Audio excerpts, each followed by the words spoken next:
you for coming on time.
እንደምን አደራችሁ. Good morning.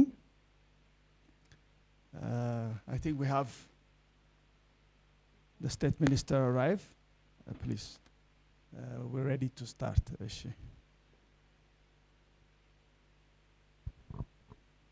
So, good morning again. My name is Yilga Labata.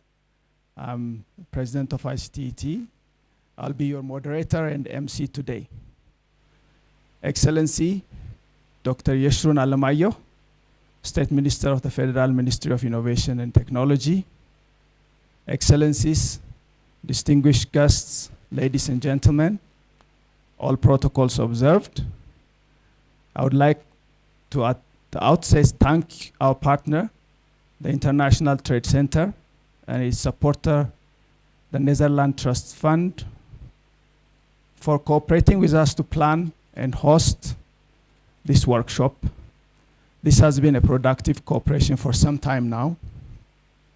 I would like to thank you for joining us today and welcome you on behalf of ICTET, UNITC, and our esteemed partners, Ministry of Innovation and Technology, to this timely workshop on African Continental Free Trade Area, in particular to the annexes to the Digital Trade Protocol of the AfCFTA and eCommerce.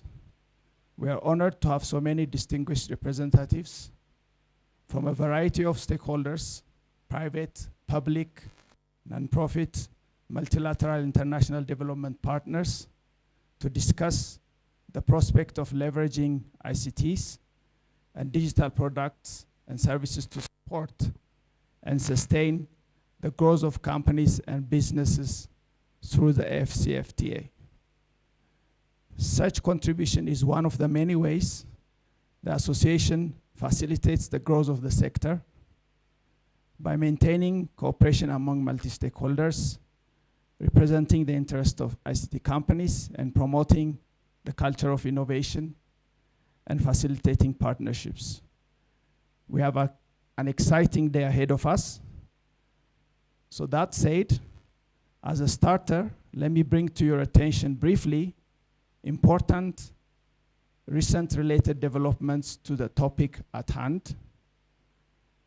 This past weekend, Ministry of Trade and Regional Integration launched a consultative forum in the development of its AfCFTA implementation strategy, with involvement of the Policy Studies Institute and United Nations Economic Commission for Africa. National Bank of Ethiopia has been reformed recently with CBDC Central Bank digital currency provisions, changes to Franco Valuta system, and other trade banking affecting updates. More insight may be provided during this morning from a representative. Ethiopia last week also unveiled a national AI strategy via the Council of Ministers meeting. Cybersecurity policy was updated, revised, also as announced in the Council of Ministers meeting minutes. The Personal Data Protection Proclamation has been passed by Parliament in April. These are some of the developments, among others, I'm sure will get mentioned also from the private sector companies in attendance during the day. The goal of today's workshop include providing understanding on the Digital Trade Protocol annexes, identifying challenges of AfCFTA implementation, showcasing e-commerce developments domestically and beyond, making connections and engaging in an open dialogue about the opportunities of the AfCFTA and related developments. So on your tables, you'll find the program of the day. And along the way, I will return to bridge between the speakers and highlight some points. For now, though, I'll proceed to welcome the next speaker, who will give us a welcoming remark before we get an opening remark from the State Minister. So for a welcoming remark, I'm going to invite Samuel Fakade, who is the National Coordinator for the NTF-V, Netherlands Trust Fund Program International Trade Center has here in Ethiopia. Please welcome him.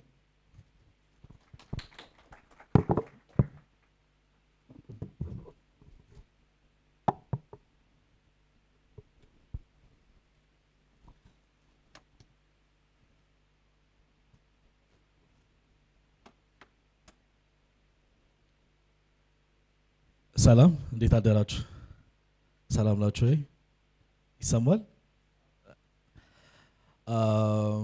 His Excellency Dr. Yusru Alamayo and all protocols observed. Greetings to all esteemed participants gathered here both in person and we have participants online attending virtually. The AfCFTA agreement represents a significant shift in the African trade dynamics, unlocking the vast potential for the inter-African exports. However, the success of this agreement hinges in the readiness of the African MSMEs, which makes up the majority of the businesses on the continent. The International Trade Center is playing a crucial role in empowering these enterprises through the One Trade Africa initiative, which focuses on awareness raising, public-private dialogues, trainings and institutional support, as well as business connections. This initiative is carried out in collaboration with the key stakeholders such as the AfCFTA Secretariat, as well as the African Union Commission. Additionally, on our first AfCFTA workshop last year, I believe we had the same event in the same room. We had mentioned the ongoing negotiation of the AfCFTA digital protocol, but this year had a significant milestone. So following the different negotiations as well as the industry consultations, the 37th African Union Heads of State Summit that happened in February adopted the much anticipated the AfCFTA protocol on digital trade, which is the AfCFTA digital protocol. The AfCFTA digital protocol establishes an important legal instrument that will harmonize rules and common principles and standards, support and enables an acceleration of technology-driven innovations and e-commerce in Africa.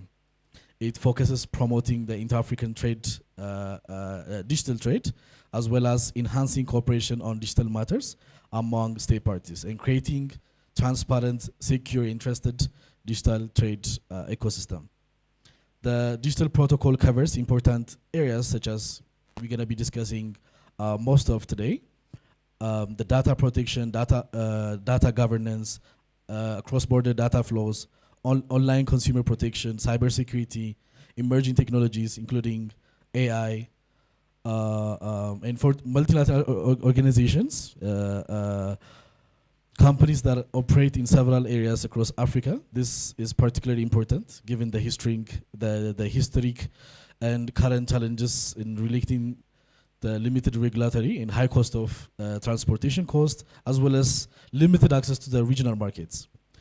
Through these efforts, ITC, which is the International Trade Center, and its partners are working to ensure that African businesses are well equipped to seize the opportunities presented by the AfCFTA, drive economic across the continent.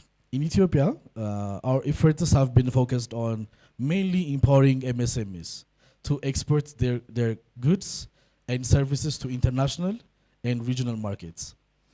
We achieve this through participation of regional and international trade fairs, as well as organizing different B2B missions to regional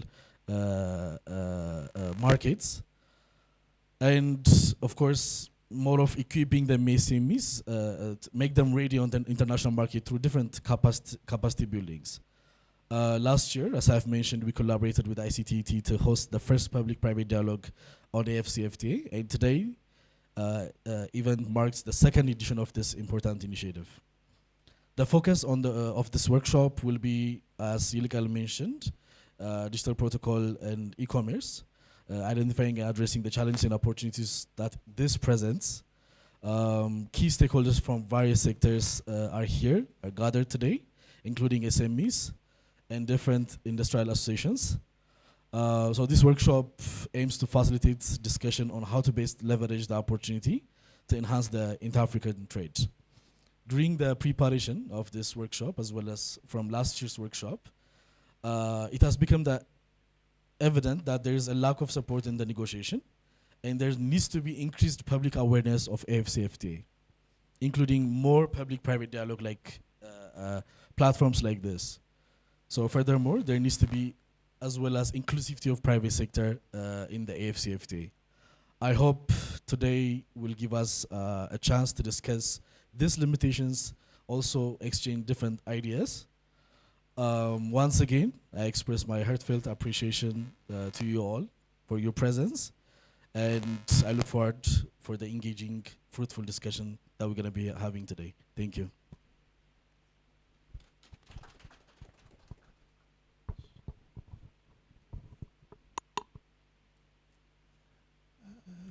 Thank you, Sam. We appreciate ITC's partnership, and it has been productive. As he mentioned, since we held the workshop initially introducing the AfCFTA in December, the Digital Trade Protocol was adopted at heads of state level in February at the AU Summit here in Addis. Ethiopia has since established a National Implementation Committee, has also offered or put forward its tariff offers, and now there is a strategy being developed, and the personal data protection, which is one of the requirements for the Digital Trade Protocol to allow seamless trade, was approved as well. So thank you for providing the objectives of today's workshop, going further along the same path, and getting insight on these new annexes and the status of e-commerce in Ethiopia. So with that, I'm going to move to our next honorable speaker from the Ministry of Innovation and Technology. I would like to ask Dr. Yeshurun Alamayo, State Minister at the Ministry of Innovation and Technology, to come and give us his opening remarks, please. Please welcome him.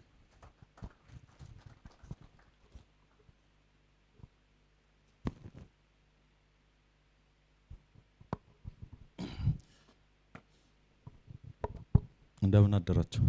ጉድ ሞርኒንግ። ድምጼ ትንሽ ጥሩ አይደለም።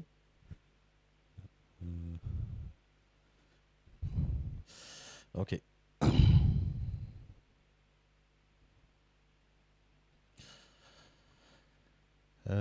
esteemed guests, distinguished delegates, fellow innovators and entrepreneurs in the sector, good morning.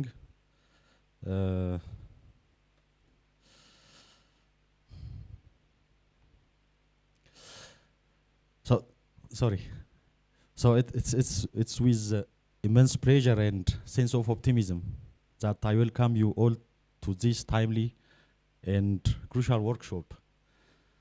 We gather today to delve into the exciting realm of digital trade, specifically focusing on the annexes of the Digital Trade Protocol and e-commerce. So we gather today to delve into the exciting realm of digital trade, specifically focusing on the annexes of the African Continental Free Trade Area Digital Trade Protocol, and exploring the landscapes of domestic and cross-border e-commerce in Africa.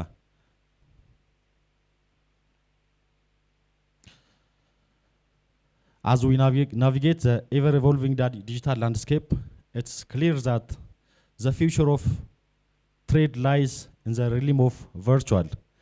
The AfCFTA Digital Trade Protocol presents a unique opportunity to unlock the vast potential of digital e-commerce across African continent, fostering economic growth and empowerment for business and individuals alike. This workshop serves as a platform for knowledge sharing, collaboration, and strategic dialogue. We will explore the annexes to the Digital Trade Protocol analyzing their impact on critical areas such as e-commerce and digital platforms. Like we can see how we can foster a thriving environment for online marketplaces and facilitate seamless cross-border transactions. On digital payments, we will explore what measures are necessary to create a secure and efficient digital payment ecosystems across the continent. On digital flows and privacy, we will see how we can ensure the free flow of data while safeguarding the privacy and security of sensitive information. We also see a cybersecurity case on the strategies that how we can implement to mitigate cybersecurity risks and build a resilient digital infrastructure. Beyond the protocol, we will also delve into the complexities of domestic and cross-border e-commerce in Africa. This includes addressing the challenges, which are understanding the hurdles faced by businesses in navigating regulatory landscapes, accessing finances, and building reliable logistics. Unlocking opportunities. Here we will explore innovative solutions and strategies to foster growth in e-commerce, leveraging technology and leveraging the power of digital platforms. With regards to capacity building, we will see developing practical skills and knowledge for entrepreneurs, business, and policymakers to effectively navigate the digital trade landscape. This workshop is not only about discussing the theory, but it is action. We aim to generate concrete recommendations, build consensus, and chart a path forward for a vibrant and inclusive digital trade ecosystem in Africa. In conclusion, the AfCFTA is a historic and strategic opportunity for the tech sector to unleash its potential and contribute to the economic and social development of our country. The Ministry of Innovation and Technology is committed to supporting the ICT sector and ensuring that it benefits from the AfCFTA by creating conducive environment. I urge all participants to engage in open dialogue, share your expertise, and contribute to this effective effort. Together, we can harness the power of digital trade to drive economic prosperity and create a more inclusive future for all Africans. Let us embrace this opportunity and work together to unlock the transformative power of the digital technology and the digital to develop the digital economy. Thank you very much.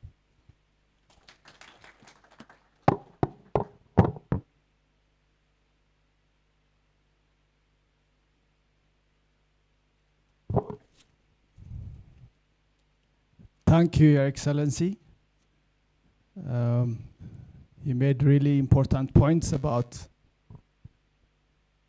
the actions and the ways forward we need to navigate together today, and the importance of digital trade to grow our economy and the African economy in general, and the needs for a conducive environment to do that. And Ministry of Innovation's support and facilitation in that regard, as you mentioned, is quite welcome. So I would like to thank you again. So before I invite the next speaker, all speakers, please, if you have a slide, go in the back to the media team so they can help you bring it up on the stage. So if you have a presentation deck, we would like you to give it in the back. Otherwise, you can come and speak without the deck.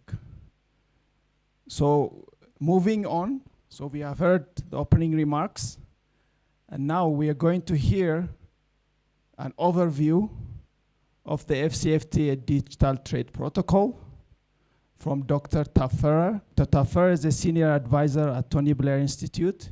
He is also a member of the Trade and Industrial Development Advisory Council of the Africa Continental Free Trade Area. So Dr. Taffer, we are very honored to have your insight of the journey that the trade protocol has gone on so far, and in particular, the annexes that are now being negotiated. Please come to the stage and provide us your insights.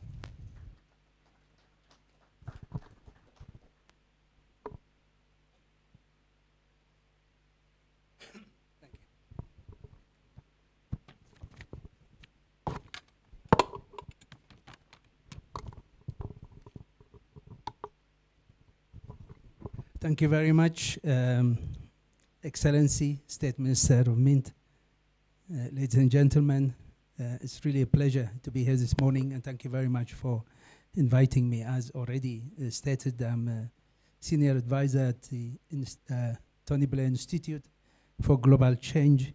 Tony Blair Institute, as you know, provides advisory work to a number of institutions here in Ethiopia and other African countries, and include in the development of e-commerce strategy.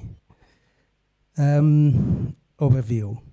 Okay, so what I will do is give you some idea of where we are now in terms of the negotiations for the annexes of the protocol. As already stated, that last February, the AU Assembly adopted the protocol. In fact, the whole process was accelerated because it was felt that digital trade is very important, and that's why it was very quickly adopted. The protocol contains a number of key elements that require further detailed explanation, hence the annexes. There are 8 annexes, as you know, covering various aspects. One of them is on rules of origin, which is a very important element in trade.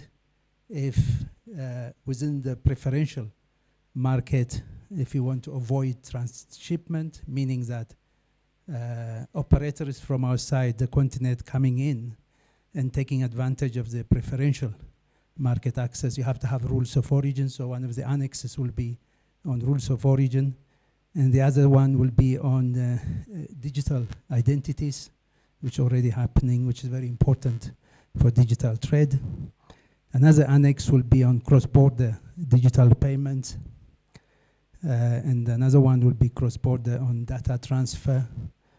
And the 5th one is an annex on legal and legitimate public interest for requesting source code, which is really critical if you're going to trade online.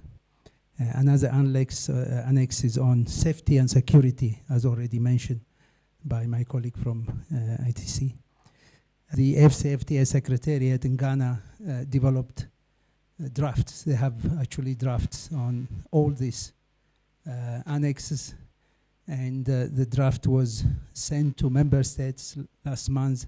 They gave comments and feedback on this annex. I don't know who was doing it in Ethiopia, maybe Mint, maybe Ministry of Trade and Regional Integration. I haven't read the annexes. They are still in the hands of member states, but they are being developed. And now the AfCFTA Secretariat in Ghana is incorporating all the comments and feedback from member states. And there's going to be another session next month where member states are going to revise again and look at the revised draft and see whether they have additional comments. And then finally, I think the timeline now is according to the Council of Ministers, Africa Union Council of Ministers. They have given instruction to the Committee of Digital Trade that by October, these negotiations on the annexes should be finalized, so that next year, February, when heads of state meet in the assembly, the annexes will be adopted. So this is the timeline. Now, what I would like to do is share with you 3 of my views related to this, and especially focusing it more on Ethiopia. And I'm doing this in my personal capacity rather than being sort of Tony Blair Institute position. I think since many of you are from the private sector, let me say this, especially for government officials. I think it's very important Ethiopia being now at a very early stage of development of this type of trade. The focus should be, while following on what's happening in terms of negotiations, on the development of the industry. So my advice will be that for the government to be really very proactive and forward-looking rather than reactive and responsive. What do I mean by that? When we look at these annex drafts now, I think there is a tendency to see whether we have the right type of the right type of proclamation, the right type of regulations, and whether it aligns with the annexes. That's how we are reacting. I think we should be more forward-looking and think in terms of what kind of rules, regulations, and standards do we need moving forward.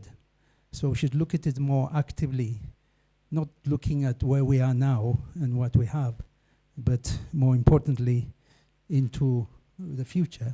And as the industry develops, what is it that within the African AfCFTA that we need? I think that's how it should be approached. I'm saying this because when WTO, before WTO was established during Uruguay rounds negotiations, one of the biggest issues in the WTO was the TRIPS agreement. This is intellectual property rights. At that time, this is 30 years ago, many developing countries, especially the low-income developing countries, didn't really see intellectual property rights as their issue. They thought that this is just a concern of the big countries, especially pharmaceutical companies that have something to protect, like patents.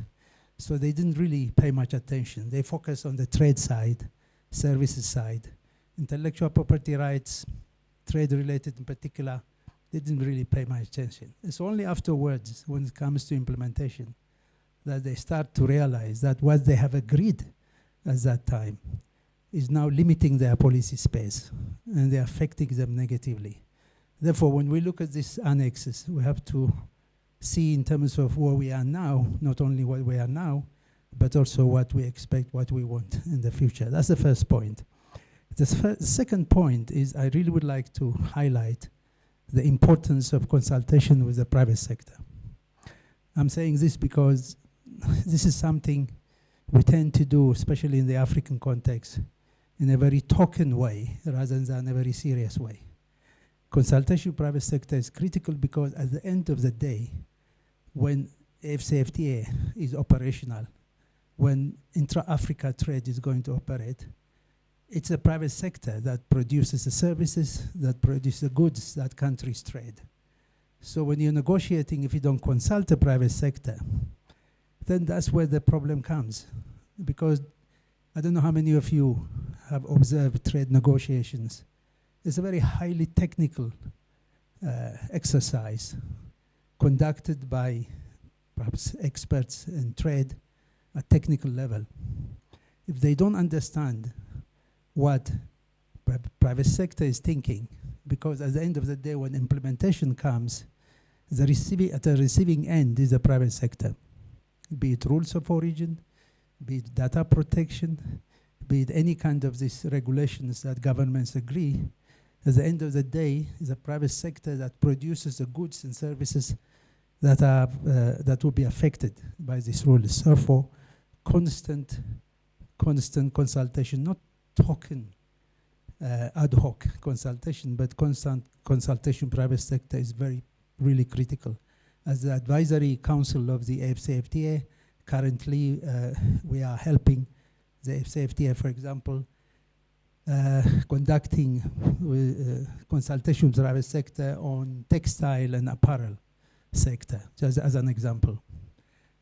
Why? Because one of the difficult issues in negotiations at the moment is the rules of origin on textile and apparel. They haven't completed that. It's very tricky because different countries have different views views on rules of origin, and we are trying to help the AfCFTA member states by talking to the private sector and understanding exactly what that sector thinks, because they are the ones at the end who will be trading. So this is the second point. The third point is simply to say that at the moment, I think for Ethiopia, the main task is preparing for the eventual opening up of the African continental market and how to take advantage. So therefore, preparing for that eventuality should be the focus in my view. And there are lessons to be learned, and I won't be long. Let me share with you a couple of lessons. First of all, the digitally delivered services at the moment in Africa is very small. In terms of the global trade, it's only 0.9% of global export comes from Africa. So it's really tiny, insignificant, in fact, very small. Goods trade is about 3%, but in terms of digitally delivered services is very, very small. In total, African export on digitally delivered services is about 33 billion, which is really small. Now, even this 33 billion is concentrated on 3 countries at the moment. These are Ghana, Morocco, and South Africa. These 3 countries account for 50% of Africa's digitally delivered services. 3 countries. Now, the Ethiopia case is 1.1%. It's really tiny. So the sector is really at the early stage. Now, I think there are lessons we can learn from Ghana. Let me highlight this, and I hope this will be useful. Now, Ghana is a leading, at the moment, exporter of digitally delivered services, with 90% of Africa's export in this type of trade. It comes from Ghana. And they earn about $6.2 billion every year.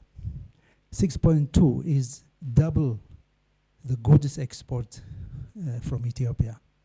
At the moment, our export in terms of goods, I'm not talking service, in terms of goods like coffee, textile, other products, only about 3 billion. So Ghana actually earns double that from digitally delivered services alone. Now that's very important. And I'm choosing deliberately Ghana, not South Africa, Morocco, because we can compare and we can learn from them. Now, it has been growing, apparently. This is a study by the World Trade Organization, WTO, and World Bank, by 30% a year in Ghana. 30% a year has been growing, this kind of digital trade, since 2005. It's very, very impressive. Now the question is, how did they do it? Number one, what is it that they did? So that I think for us we can learn. And secondly, what is it that they're exporting? What are the services they're exporting? In terms of what are they exporting, it's mainly this business process outsourcing, which is very important. Of course, English-speaking country, they took advantage and they have really moved into it. There are about 20 or more of these BPOs, very important, plus also business and other professional services from Ghana, exporting technical services. So very important area they're moving in. Is giving them actually a competitive and a comparative advantage, moving away from cocoa and other type of exports. Now, the most important thing is, what is it that they did? What is it that Ghana has done that enables them to grow like that? And is this something that we could do here? Well, I think so. I think if I could identify a few of them, the first one is they have a very, very strong policy and regulatory and legal framework. Very, very important. As private sector participants here would agree, I'm sure. This is really the foundation. It's very, very important. And this has already started here. Regulations, proclamations are being done, so we have to build on that. And secondly, they were paying greater attention to the implementation issue. I'm emphasizing this because designing framework regulation policy is one thing, and in fact that's easier one because even consultants could do it. Implementing it properly is the challenge. So having the right skill, the right kind of coordination mechanism is absolutely critical. And they paid greater attention to that in Ghana. So I think this is very important. The third element is they have constant consultation with private sector. Policies are designed after consulting private sector. What are the challenges? What's the problems? What kind of skill do you need? It's really very important. I'm emphasizing again this because many African countries say we consult the private sector, but it tend to be very ad hoc. But this is systematic and constant, regular consultation is very, very important. Of course, the well-developed telecommunications and internet infrastructure is critical because this kind of trade without having this kind of basic infrastructure is really a non-starter. And the stable and very friendly business environment they have really created. And many business people in the sector that you're in Ghana will tell you that it is the speed in which things are processed there is very, very impressive. 3-4 days, you can get all the permits, you can get all the support you need, and this is very important. It encourages other investors to come in as well. And they have also a very active government program to improve digital literacy, technical training, and entrepreneurship. And they're experimenting with different programs, some of it with the help of World Bank. So that's also really the reason why this very rapid improvement has happened. And finally, they have invested a lot on human capital development and with emphasis on quality. This has managed to yield a pool of talented professionals, young people. Digital skills are the skills of the future, whether we like it or not. Now that we're moving into AI, we're moving into digital trade and so on. So these are some of these elements. I'm sure you know them, but I thought I should highlight why countries like Ghana are well ahead of Ethiopia. And my wish and hope is that in a few years' time, Ethiopia will be also developing its capacity to trade digitally, because the AfCFTA is opening up new opportunities. It's a very ambitious program. The idea is to have a single market, and as we know, the whole purpose is to reduce tariffs to zero and to enable countries to trade within Africa freely. So let me stop here, and thank you very much.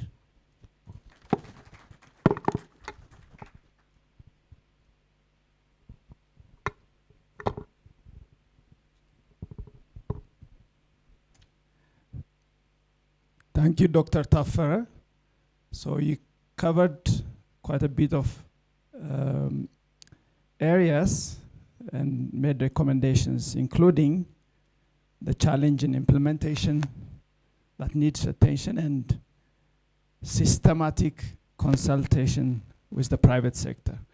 ምን አስታወሰኝ ጠዋት ስመጣ ዲጂታል ስክሪን ላይ ምን ይላል እንድታገኝ ሩጥ ይላል አድ የማን አድ እንደሆነ ግን እየሳቁ ከራሴ ጋር it makes you ask a question አይደለም so you touched on the annexes. I actually had read the trade protocol kamahal I will quote for you because it has things which are relevant and instructive for all kind of actors in the room, the public body, the private company, and also for multilateral organizations. So proactive and forward-looking stance is important, he said. And the lessons from the TRIPS negotiation of the World Trade Organization, so we should pay attention to it. He said, prepare for eventual opening. It's a very valid point. ይሄ ትሬድ ፕሮቶኮሉ ላይ አይም ሹር እናንተን ሰርፕራይዝ የሚያደርጋችሁ ብዙ ቴክስቶች አሉ የፕራይቬት ሴክተሩም ቻሌንጅ የሆኑ ግን አላይን የሚያደርግ on how to solve them እና I'll quote for you that's where we're going የኛ trade is very small about 1.1% of the digital trade on the continent and overall Africa's digital services is quite small and then consultation, I already mentioned it. So these are very valid points. The lesson from Ghana on BPO and a 30% per year growth was also mentioned. So before I go to the next speaker, I'm going to quote a few of the things I think ለእናንተም interest የሚያደርጋችሁ from the protocol. And it's kind of a segue also for the next speech. We are looking to have someone from the national ID program, but last time we had them and it was very helpful and productive. ግን ይሄኛው protocol ለምሳሌ on authentication, electronic authentication ምን ይላል መሰላችሁ? Each state party shall adopt or maintain laws or regulations for electronic authentication to allow or to permit parties to electronically transact and mutually determine the appropriate authentication methods for the transaction. You see? On ID, okay? So let me just mention it so I don't think we have someone from ID first. Okay, so I will mention it. So on digital identities, you see, it says state parties shall develop an annex on digital identities to foster interoperability between their respective digital identity systems. We already have signed up to this, okay? Interoperability by adopting principles or common standards for implementing digital identity policies and regulations adopted by relevant regional, continental, or international orgs. And they're gonna developing comparable protection of digital identities afforded by each state party's respective legal frameworks, as well as adopting mutual recognition of digital identity systems. So this is coming, a TRIPS moment ማለት ነው. We already signed up to it. The countries who are more ready early will get ahead and have an advantage. So ይሄንን workshop አንዱ የምናደርገው is also for us to keep moving. So the identities area ይሄንን ካልኩኝ let me invite the next speaker and I will come back also to highlight some of the challenges that I see and also the opportunities for companies zilalachut. So I'm going to ask a few companies. We have a few e-commerce companies among our midst. Zmall, Store 251 and Asbeta. So let me ask Dr. Tamasgan Gabrahiwat, CEO of Zmall, to come and give us the state of play right now on e-commerce from their company's perspective. About 7 minutes, if you can, please, so we can have the other two companies also make their remarks. So they're going to give us a look into the e-commerce in Ethiopia's context. Tamaskan.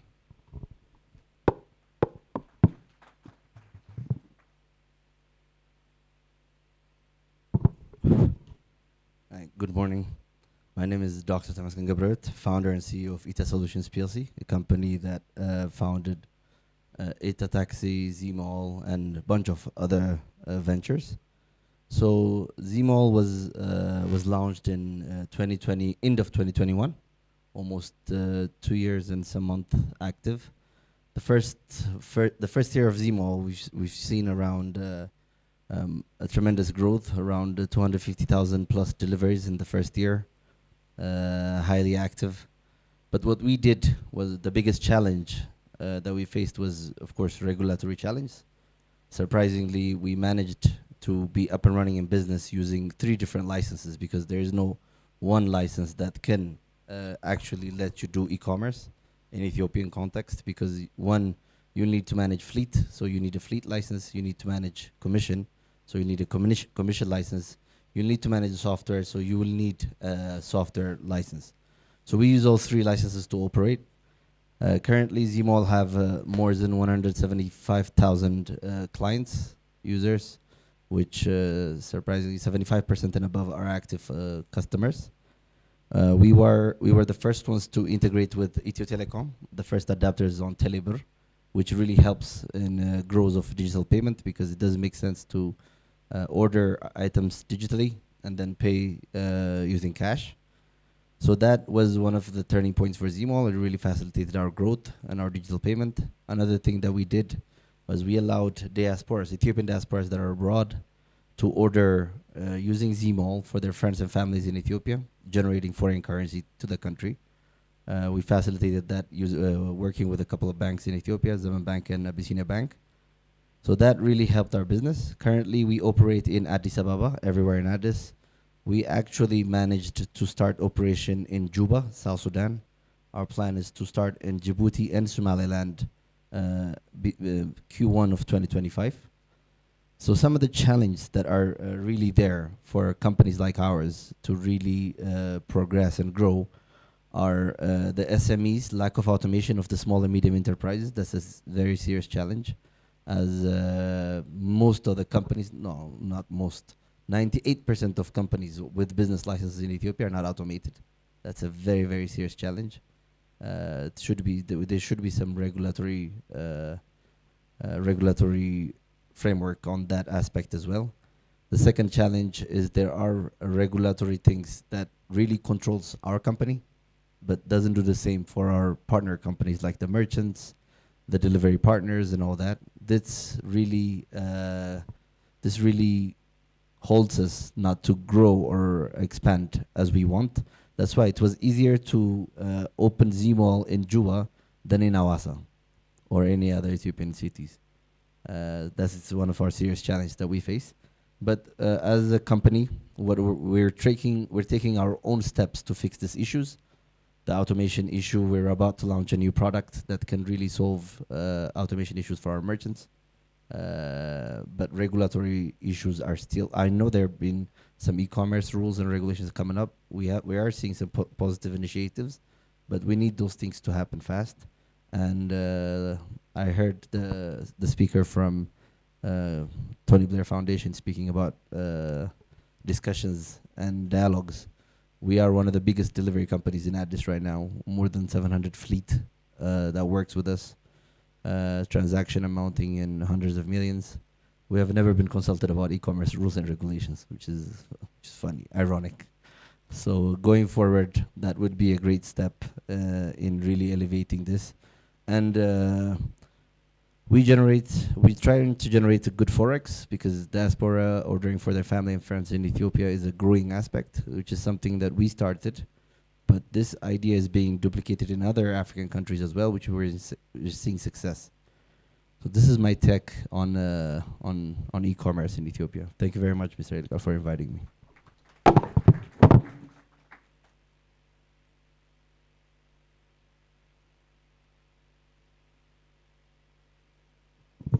Okay, thank you, Temesgen. So, regulatory challenges that require multiple licenses to operate as an e-commerce company was mentioned. So hopefully, the new strategy for e-commerce that Trade Ministry and Ministry of Innovation in cooperation with the Tony Blair Institute are putting into operation will help resolve that.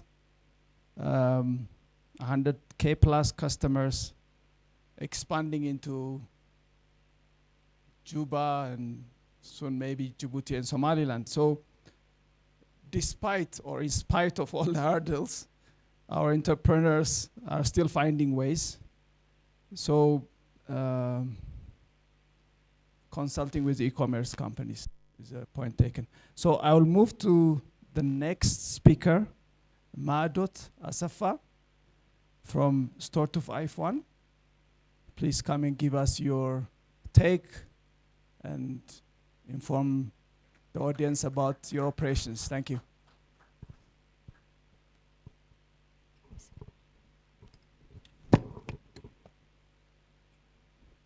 እንደምን አደራችሁ. Good morning, everyone. My special thanks to Ato Ilekal for inviting me for this discussion. I've been participating for AfCFTA discussions in the past few months. I think it's moving on because we're getting invited to these meetings a lot, which gives me a lot of hope. So let me give you a little bit background about store251.com.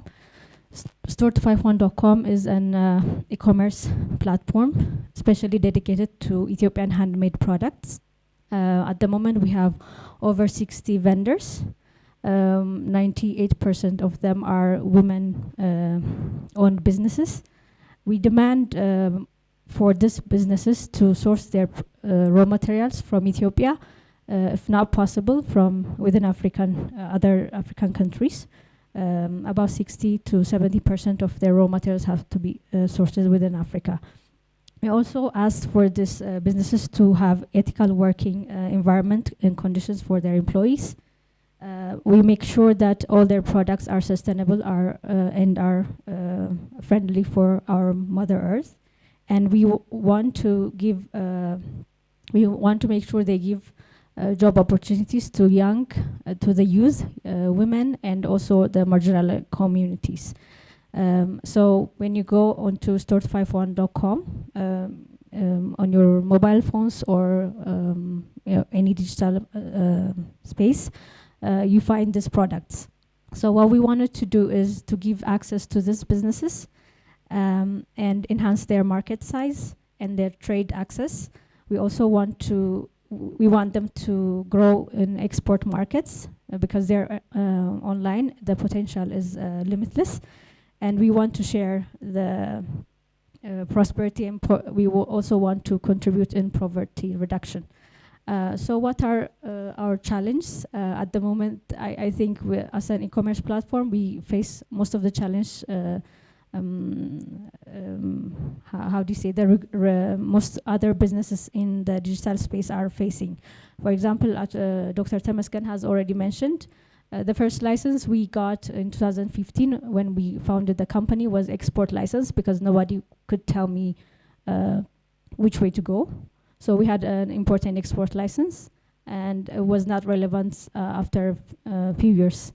And now we also have retail license and other couple of licenses, which is also very hard to manage.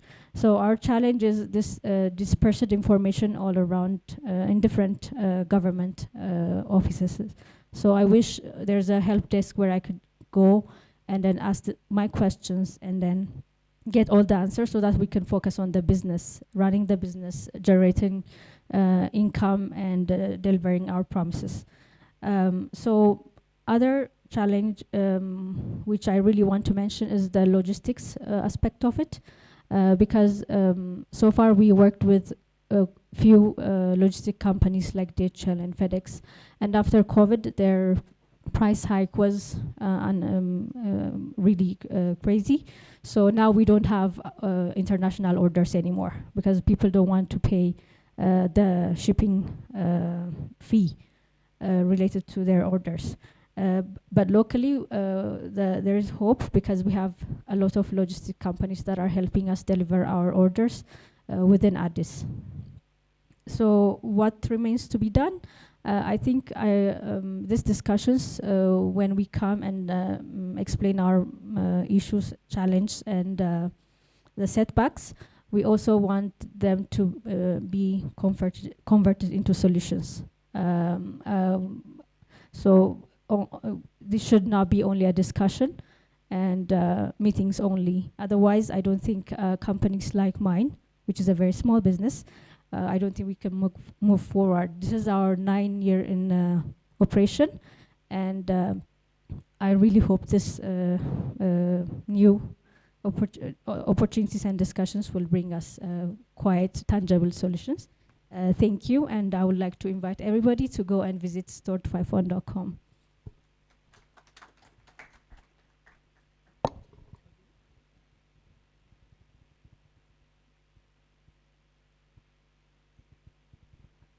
So thank you. Mado, thank you. So the thing I see is licensing issue comes again. You have to acquire multiple licenses to operate an e-commerce company. Maybe it helps to have a journey, journey, the process, a map, how they do it. So at each point, we identify what kind of help these companies need. The price increase for logistics, I don't know if you guys have tried Ethiopian Airlines, they have a new e-commerce hub. They're looking for companies who can provide them goods. You're looking for affordable companies to ship out. So maybe there's an opportunity there. And then there's also, I think, last mile in the middle, but at least the export part, maybe they can do it. They were telling us in our last workshop, they have preferential rates just to be able to support at the initial stage for exporting companies of goods from Ethiopia. So the idea of a help desk is a good idea. She didn't mention the lack of automation for other businesses, but we had a workshop about a month ago on how to automate small and medium enterprises, and there were examples of different companies doing this on the payment side, on the financing side, data center and back office operations and so on. So it needs more coordination for sure. So thank you. Tamaskan, you didn't tell what products you sell on your platform. Maybe next time, the next speaker, you should tell us what products, so people also are aware and they can contact you at break time. You said handmade products, but for Zimol, I didn't hear. So we'll go to the next speaker, Barakat from Asbeza. Are you here? Okay, so he's the CEO of Asbeza. Please give us an overview of your company, operations, opportunities, and challenges.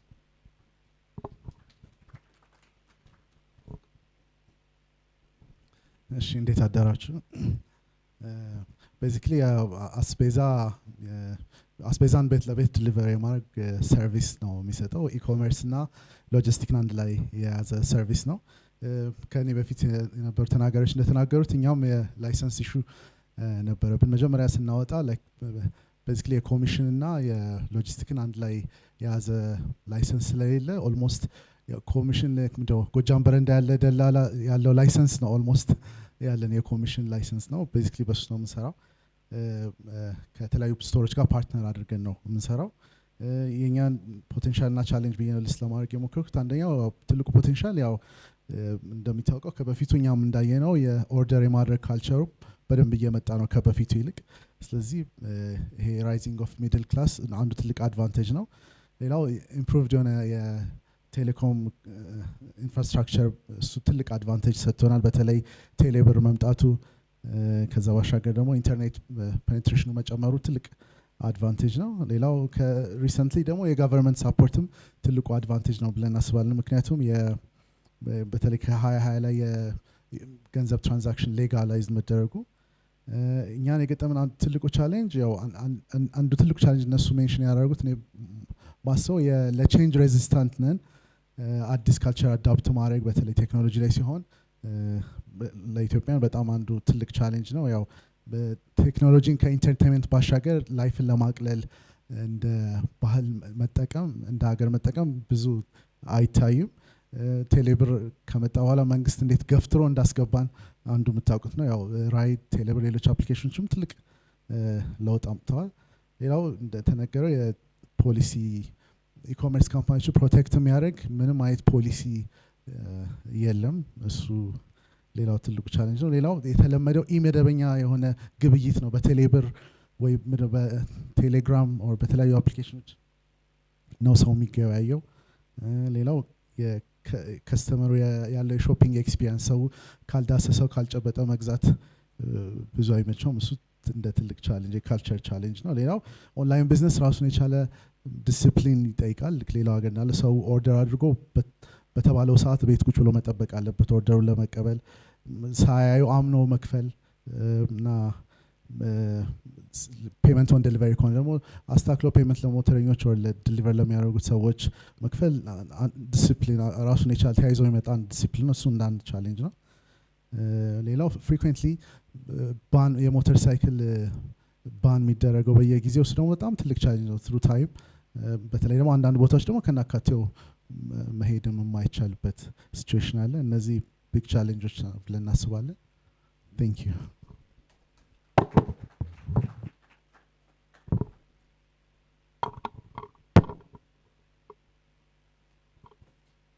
Thank you, Barakat. So 3 companies operating under 3 different licenses: commission and logistics, exporter and retail, and I don't even know, fleet and software. So there's something to be streamlined for sure, and AfCFTA I think can help, because much of what you see in the trade protocol is about having standard, understandable ways of structuring trade, e-commerce, and so on across these countries. So that's what other countries, other areas of the world who have a free trade area have done. So with bumps, I think we'll get there. So he mentioned about the ordering culture increasing, the advent of telabor helping in payments. ብዙዎቹ trade ኢመደበኛ ናቸው. Maybe at question time you can ask exactly. So the way I understood it is, አንዳንዴ you deliver online because በገንዘብ ትከፍላለህ, then receipt ላይኖር ይችላል, and so on. Okay, so the need for discipline, regulations around motorcycle challenges. So it's a lot to digest, but still operating profitably, all 3 of you, I guess, with challenges. It's good to hear. Now, before we go to a coffee break, we have amongst us an esteemed professional from the National Bank of Ethiopia, and we would like him to talk to us about the recent announcements on the central bank digital currency and other things innovative that the National Bank is recently pushing on, including on cross-border digital payments. Please welcome Dr. Naol Addisu, Senior Technology Advisor to the National Bank Governor, to give us his thoughts.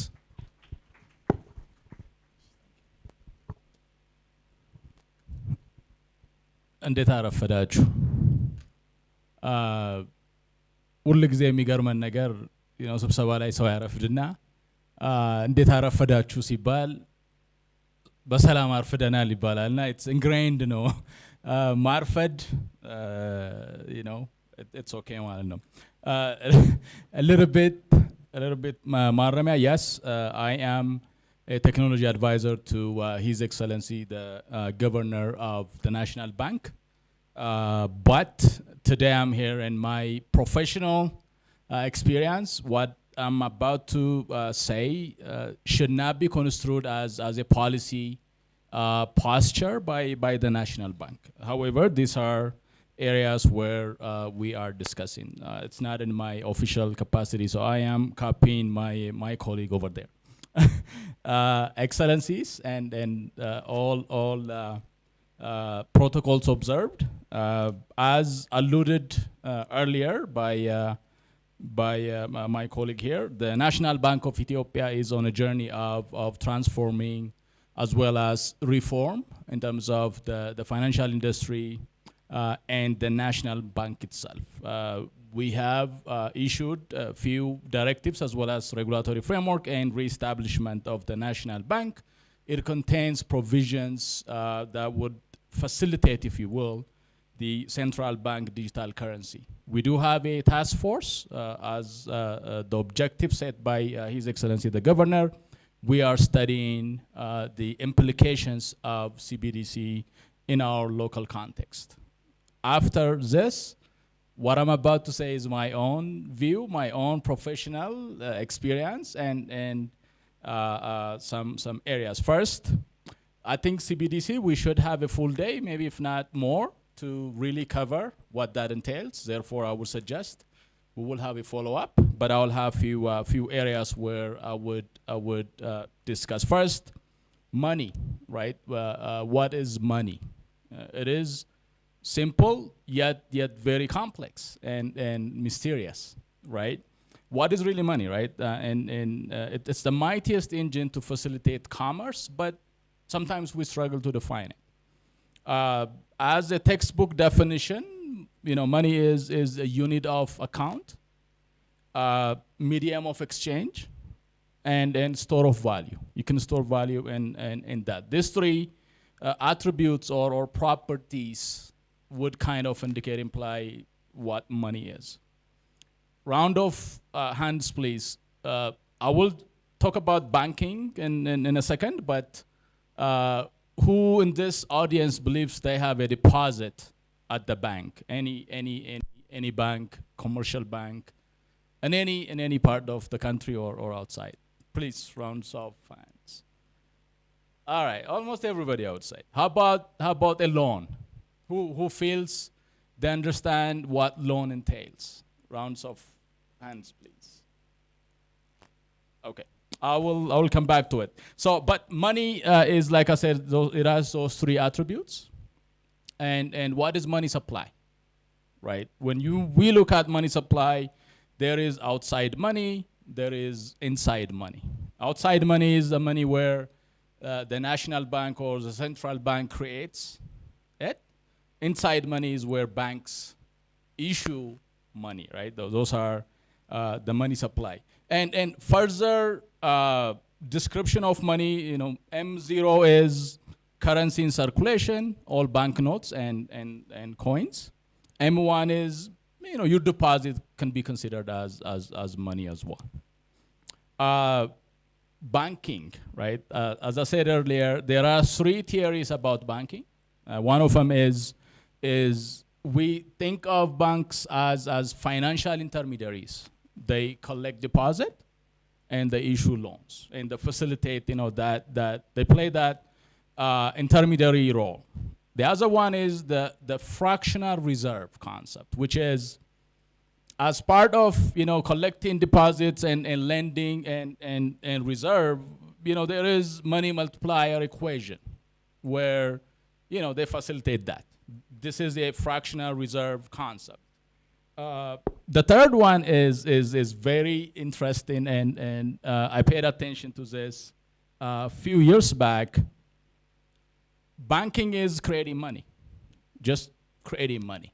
So these are three banking theories where we are looking at, depending on who you ask. If you ask an economist, different definition. If you ask a lawyer, you get another definition. And if you ask, banking, you get different responses. Now, deposit, as I said earlier, if you ask a lawyer, deposit is not really a deposit, right? Deposit is a loan where we lend our money to the bank. They sign a document, they pay us interest on the deposit that we deposit, right? A deposit is viewed as a loan that we provide to the banks. Lending, again, is not really lending. It is, they are purchasing a promissory note, which is a financial instrument that we promise the banks that we will pay them back, and they purchase that paper. If you ask a lawyer again, loan is not really a loan, right? It is a promissory note. It's a financial instrument they purchase. Therefore, and some of the theories, banking is upside down. We are lending our money to the banks, and banks are purchasing a promissory note from us. Imagine in a scenario where you have challenged withdrawn your money from a bank. Do you have any power, right? If they are banks, they have power. Do we have any power? That's questionable. Therefore, we've set up a consumer protection directorate to ensure consumers are protected. Now, next is coming to CBDC, cryptocurrency, right? What is really cryptocurrency? Is it a coin? Is it a token, right? Is it bank digital currency, or is it central bank digital currency, right? These are variations. Some of the coins that are really popular, they own their own platform, such as Bitcoin. And other tokens, they depend on another platform, for example, Ethereum. Stable coins are kind of a form of security financial instrument, if you will, backed by an asset, physical asset, or fiat currency. Sometimes I wonder what's the point of stable coins if you're using fiat currency to back a stable coin. Maybe it facilitates digital transactions. When it comes to bank digital currency, we've had this for, I don't know, maybe 50, 60 years, right? Banks used to, and they still do, issue a value in somebody's account digitally. They create deposit as part of facilitating loans, if you will. Like, that becomes a deposit. It is created digitally. So bank digital currency has been in the industry for 60, 70 years. Now, what is currency is back the question. Is it financial instrument? Or is it medium of exchange? Or is it a store of value?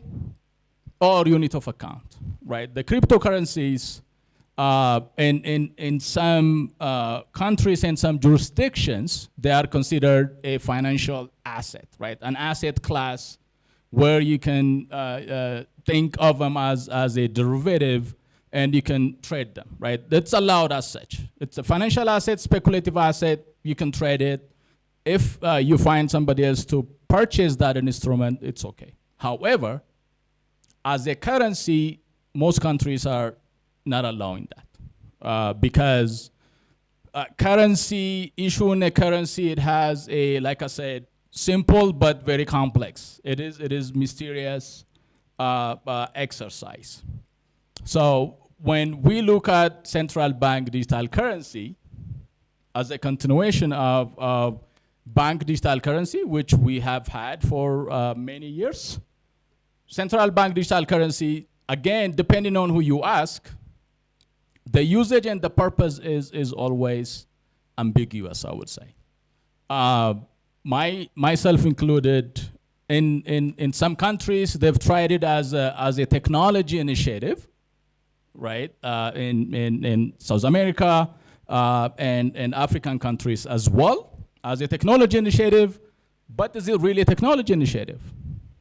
And in some countries, they thought of CBDC as a monetary policy tool without having the right infrastructure and technology. They have had challenge. Therefore, the usage and the purpose of central bank digital currency needs to be clearly defined and identify the purpose and the value for that given that particular area and market. It is not really a technology, if you will, and it's not really a monetary policy. I would say it's a combination. Again, depending on the usage and the purpose with which countries are looking at it. However, one thing is clear, I would say, which is the advancement of the technology in the digital, distributed ledger, blockchain, immediate finality, having this massive distributed infrastructure did bring efficiency in processing. Depending on your algorithm, depending on the platform, efficiency is one gain. The other one is would it be easier, if you will, for monetary policy, quantitative easing, to have digital currency with which you can quickly address the needs of the community in rural areas? That technology enablement is another aspect, because always cash, distributing cash, it has its own logistical challenge. Therefore, technological advancement, right? And I think of any cryptocurrency, including central bank digital currency, as an evolution, and it's inevitable, right? If you look at the history of money, commerce, the form factor of the medium of exchange has evolved throughout generations. Therefore, I believe CBDC or any form of currency or cryptocurrency, digital currency is inevitable. Now, the last point is the cross-border payment, right? We've said, or we've kind of looked at regions and countries. Cross-border payment is mostly facilitated if you have a different currency between the two transacting countries.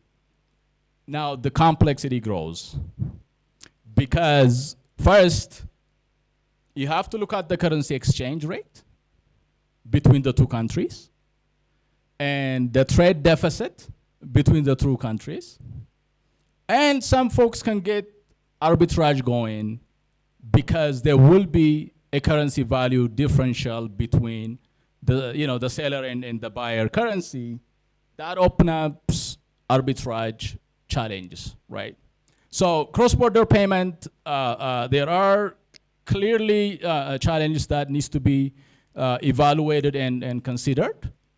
One is, what would be the best currency, right? We've looked at, not in my current role, but in my prior, we've looked at Africa's single market. Suppose we get to a point where,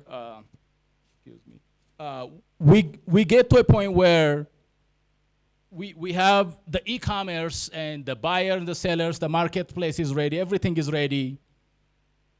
And when we consider the finality of the payment, just value transfer, after the trade is fine, logistic is in place, buyer is interested to buy the product, seller is, they're agreeing, we have shipping, it's okay. The money transfer is a different challenge. I have not seen many conversation around that, right? The bigger challenge is, how are you gonna convert currencies between Kenya and South Africa, between Ethiopia and Kenya? Are we gonna transact in Ethiopian birr, or are we gonna be transacting with Kenyan shilling? Or are we gonna use a medium-based currency? Is that gonna be a dollar, or is it gonna be any other currency? And what happens when we have deficit between the two, right? That's one key area where a common discussion, understanding, and decision needs to be made by the leaders of the continent to come up with some sort of backstop or guaranteeing surplus or deficit between two countries. The second one, I mentioned it earlier, is arbitrage. I keep coming back to it because I've done arbitrage, I would say, using algorithms, different markets, different prices of two exchange, two currencies, buy it from one, sell it to the other. That is another challenge. I would hope, I'm not sure about AfCFTA in terms of currency. Are we gonna go with the single currency, or are we gonna have a base currency? Or that is the bigger challenge. I would say trade deficit, I mentioned it. The current landscape, somebody mentioned it. First off, Africa's international trade is very low. What is striking is that between African countries, whenever we have trade, the actual transfer of value or transfer of money in many cases goes out to Europe or US, New York, and comes back. Because of the currency requirement, and most institutions use SWIFT as a payment mechanism, intermediary banks are required. Therefore, seller from Ethiopia, buyer in Kenya or Uganda, the transfer of money goes to Europe, America, comes back, and we lose at least $75 per transaction. That would limit small value, high volume transactions as a result. Therefore, having a single, in some cases, closed loop market within Africa is beneficial because it's expensive otherwise if we follow. To finalize, finally, I would say money is simple yet complex, mysterious construct. Banking, depending on who you ask, it has different theories and different mechanisms. One is they are just intermediaries, collect deposit, issue loans. The other is nope, it's on aggregate. There is money multiplier equation. The last one is clearly they just print out money, right? Those are the three theories. Payment, retail, wholesale, or cross-border payment. Cryptocurrency, is it a currency? Is it a token? And finally, CBDC is the central bank digital currency. I think it's an evolution, and it's inevitable. So I would say we better embrace the inevitable. Thank you.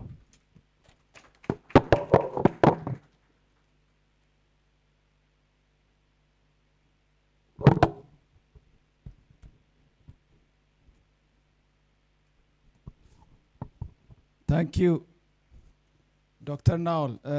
I think እኔ ሳየው full day discussion ያስፈልገዋል የሚለውን ባይን አደርጋለሁ። ሚስትሪየስ ነው ገንዘብ፣ ambiguous ነው.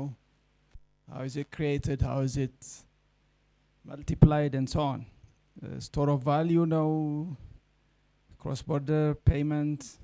So actually, let me tell you before I summarize what he says, what the digital trade protocol Milan regarding cross-border payments. Okay. Let me go up.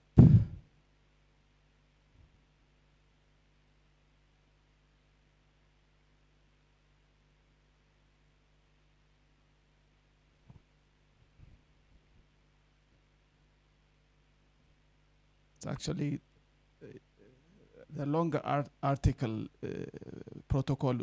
So on digital payments, it says state parties shall enhance access to and participation in digital trade through promotion of interoperability between the respective digital payments and settlement systems. State parties shall support the development of affordable, real-time, safe, secure, inclusive, responsible, and universally accessible cross-border digital payment and settlement systems. So it's inevitable, it's already, we signed up to this. And we will hear from ETH Switch how they're preparing to let it happen. But it says other things. Skip አድርጌ ደግሞ የተወሰነ ሌላ ኤሪያ ላይ ላንብብላችሁ on cross-border data transfers. Okay? So እነኚህ annexes በነገራችን ላይ እነኚህን area expand እያደረጉ how የሚለውን የሚሞሉ ናቸው that are being negotiated now. So the big picture is agreed. How የሚለው ላይ there are certain additional documents they're discussing. So cross-border data transfer shall among others set out legitimate public policy objectives, how data may be used, restrictions on sharing of data to third parties, including data protection regulations and restrictions that may be applied by regulators. So all of this will apply on payment, will apply on other kinds of data transfers. So there's other parts I would like to mention to you, and maybe I'll do it after ETH Switch speaks. So Dr. Naul mentioned many areas. አንድ ነገር አስታወሰኝ። ይሄ እኔ ሲቢዲሲን ሳነብ በጀመሪያ የታሰበኝ ነገር there is a quote which says strategic courage in an age of volatility. Okay, so አሁን ያለንበት ዓለም ላይ ሞር መልቲፖላር የሆነ ሲሄድ ዝም ብሎ መቀመጥ የሚያዋጣ አይደለም። የተለያየ መንገድ ማዘጋጀቱ ጥሩ ስለሆነ እኔ በዛ አይን ነው ያየሁት። ይሄ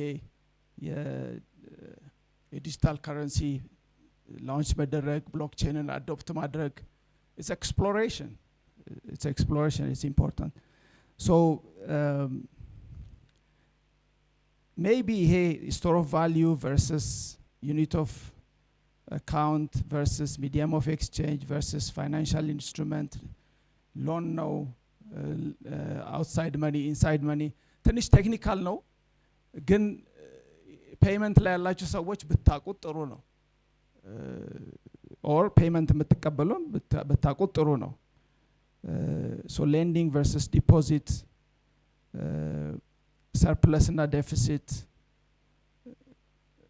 አንዳንዶቹ ለኔም ትንሽ ኮንፊውዚንግ ናቸው ግን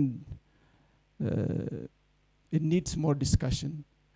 But cross-border payment በእኛ ኮንቴክስት ለአይሲቲ ለትሬድ ቢዝነስም will happen with the involvement of the national bank, whether we're clearing ከኢትዮጵያ ወደ ኬንያ በክሊር የምናደርገው በብር ነው በሽልንግ ነው በሰም common currency ነው በዶላር ነው በዩሮ ነው it's changing እና ዝም ብሎ መቀመጡ ጥሩ አይደለም። እያወራን ዲስከስ እያደረግን አብረን ከፕራይቬት ሴክተሩም ጋር ይሄንን ኤክስፕሎር ማድረግና ፕሪፔር ማድረጉ ጥሩ ይመስለኛል። maybe question ካላችሁም በኋላ you can field it to Dr. Naol. Let me move on because we're running a little bit late, slightly late.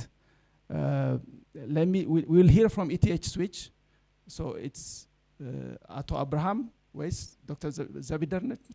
It's you, right? Okay, so we'll have Ato Abraham Kasahun, a payment systems consultant from ETH Switch. Give us an insight in what ETH Switch is doing for payment gateway, for cross-border payment, instant payment, readiness, what you want the companies to know and to do. Please welcome me to the stage.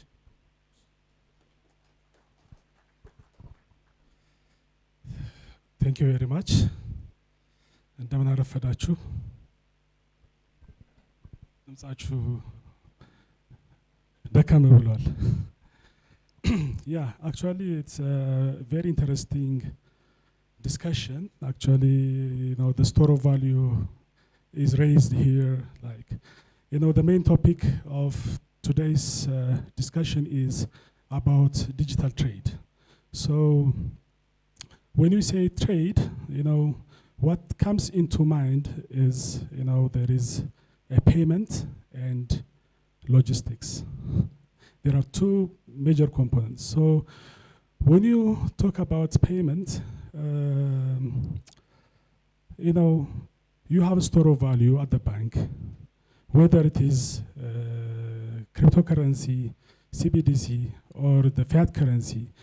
Currently, what we have at the bank, for example, I have an account at the Commercial Bank of Ethiopia, and my friend has an account at Abyssinia Bank, and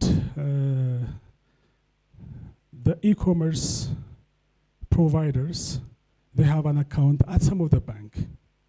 So payment, it is not related to the banks because it should be interoperable. Because, as a customer and as a merchant, you have, you need to negotiate with the financial institution, to give you a benefit while you store your money in the bank. Because as a customer, I need to put in the Commercial Bank of Ethiopia because I should get something from Commercial Bank of Ethiopia. It should be like that. So currently, that infrastructure, for the long period of time, it was not exist. And in 2000, let me introduce ETSwitch because ETSwitch is, working on payment infrastructure. So let me introduce you about ETSwitch. ETSwitch is a national switch, and it's owned by all commercial bank of Ethiopia, all public and private banks, and National Bank of Ethiopia. And it is mandated to create this interoperability because there are a number of financial institutions, as I said. So its mandate is to create interoperability, to implement payment gateway or payment infrastructure for the merchants, and also to provide, to assist by providing shared platforms and infrastructure. So before this, I think it's better to explain the journey. In 2008, I think at national level, it is, the demand of the switch has come into place. So in 2008, the modernization of payment, national payment, they have discussed, about, I think we need to have this national switch because payments are originated from different financial institutions. Unless otherwise it is interoperable, it's very difficult. The merchant is somewhere and the customer is somewhere. So in 2011, eTSwitch is established. In 2016, eTSwitch started operationalizing interoperability by the ATM. So ATM interoperability started in 2016, and 2020, post-interoperability is achieved, and we have got also a fund to expand the services. So, we have got a fund from from ADFI at about $2.3 million, and in 2021. In 2022, we have launched 3 major grant projects to enable the payment infrastructure. One is instant payment, the other is national payment gateway, and shared infrastructure. So in 2023, we have launched the national payment gateway, and Dr. Tamasgan is here. Actually, we have also launched with CMOL, and we have a few transactions there. So in 2024, we have launched the instant payment platform. So our objective is actually to be the best in class in Africa in 2035, and our mission is making payment simple and affordable. So in the payment world, especially in the Ethiopian market, you have mentioned Telebir. Thank you for Telebir, actually, because with these all obstacles, they have launched at least to create payment. But one of the challenge we have now is, I have an account at the bank, as I said, so it should not be forced to be in a closed loop environment where banks, where customers and merchants should not be on the same financial institution. So the core mandate of eTSwitch is to bridge this. So one of the core functionality is to create interoperability between financial institutions and implement a domestic scheme for the card, for the contact and contactless cards, and for the QR, and also to provide national payment gateway infrastructure to the financial institution, and to have also center of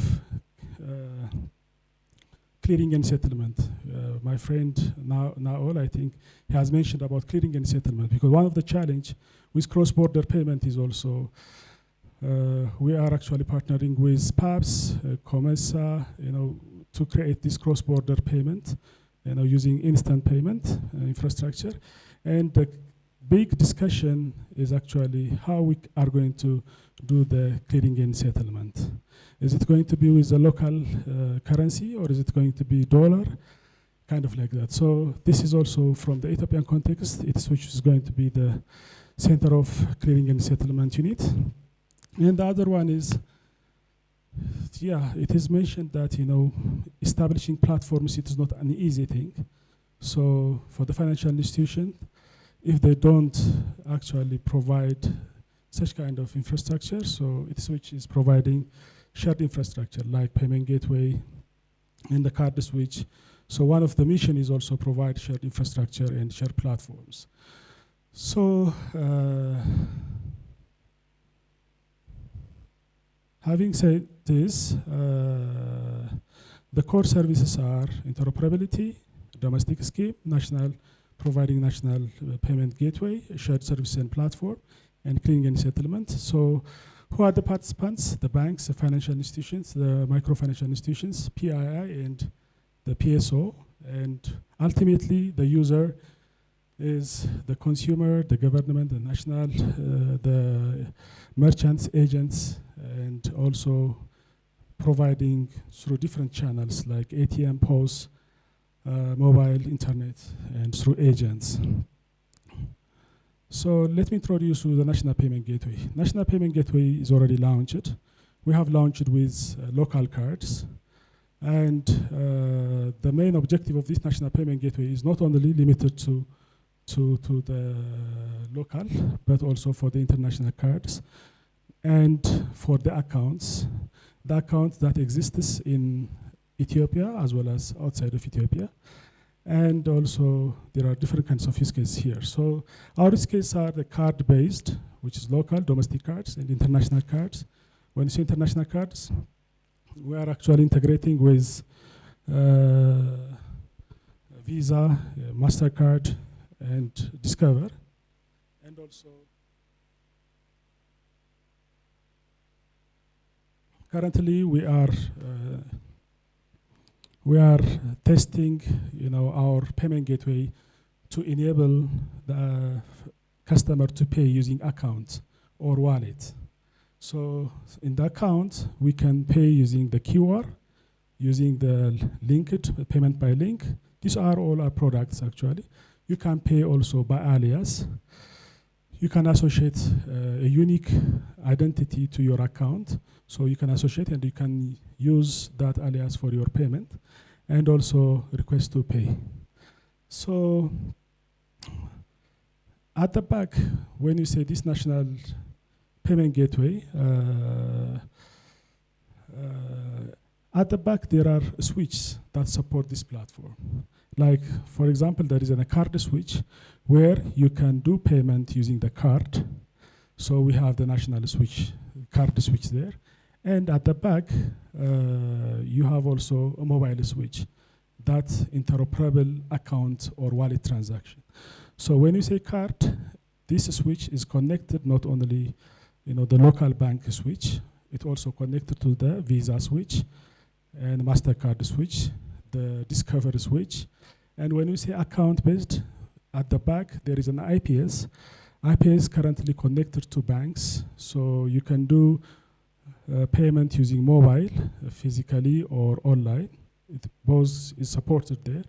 And we are actually communicating, as I said, with different kinds of switch, like PABS, COMESA, and the Bank Server of Africa, and also the United Arab Emirates switch. So they have already launched this instant payment. So when these switches are connected, then you can do payment from different countries. And also we have launched this QR, the standardized QR. It means it is actually designed to be interoperable with other QR standards, because it is based on the MEVCO standard.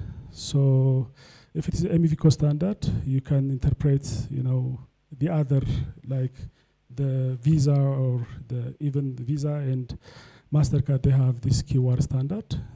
It's called MEVCO standard. So it is interoperable across different kinds of switches. So this national payment gateway, you can make it in the local payment. You can use it for international. And not only for the card, it also supports the account and wallet. And it also supports different kinds of products inside, like one-time payment, recurrent payment, kind of like that. So how it looks like, what are the value proposition of this national payment gateway? For the banks, for the merchants, for the consumers. For the banks, it allows their merchants to accept payment online. So, for example, if the bank, they don't have national payment gateway, then they can have the hosted service at Switch, and then they can take the service, and then they can actually register their merchants, and they can provide a product to accept payment. What is product? The product is like hosted payment page, where it will be embedded into the merchant website, and the customer can pay using different kinds of mode of payments. The other is for the merchants. The merchant, rather than accepting payment, physically, it's additional feature that the merchant can pay payment physically also, online also. In addition, it was there is a challenge raised by Aspeza.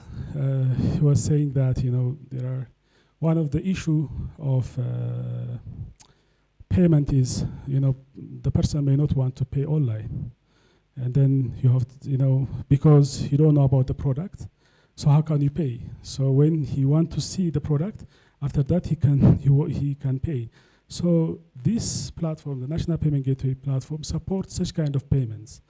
Like it will give you, like pay later option in the instant payment. And when you deliver, and then if he delivers it, automatically it will take it from the customer account. So such kind of challenge also is going to be resolved by the National Payment Gateway and instant payment. So especially instant payment, it supports both physical. Okay, it supports both physical and online payment. So let me show you the journey. Here is our journey. When you go to the payment gateway, you will have store of value. The store of value has an option, the pool payment and push payment. We have classified into two. In the pool payment, we have the card. Card is both local and international. In the push payment, we have alias, account, and QR code. These all are supported by the instant payment platform. So if it is a card, you have to put your card. If it's QR, you have to scan your QR by the bank's app. And if it is an alias, you have to put your alias. So the alias, or there is a CAS, or central addressing scheme, it will resolve and it will give for the instant payment an account. So it will, the customer can push payment from his bank to the merchant bank. And the other is an account. It is already known. You have to put your account into the widget or in the hosted payment page, and you can do payment. So the strategy is clear. Currently, we are providing a merchant onboarding, and we have also providing hosting ACS, where if the financial institution wants their customer to accept payment online, they can put their card on our ACS. And we have different kinds of products there. Hosted payment page, so you can pay using card and account. And now we are at phase 2. We are integrating with the international scheme, and also we are testing the account-based and wallet-based transaction on the National Payment Gateway. So, sorry. So the other one is it's instant payment. It's a very interesting product. It's a mobile switch, where if you remember in 2021, there was a national digital payment strategy. In that strategy, one of the missions given to Switch is to actually build this real-time payment. So this real-time payment, we have achieved this both online and physical payments. Just to show you the customer flow of the QR standard, based on the static QR standard, the merchant can present the QR to the merchant, to the customer. The customer can use, again, the bank app, scan and pay, and then done. So this infrastructure is already done. And the dynamic flow is also there. If the merchant has a POS, so in the POS he can generate the QR, and the customer can scan and pay, and that's done. Both are actually, it's a physical payments, but in this instant payment, we also support the request to pay features.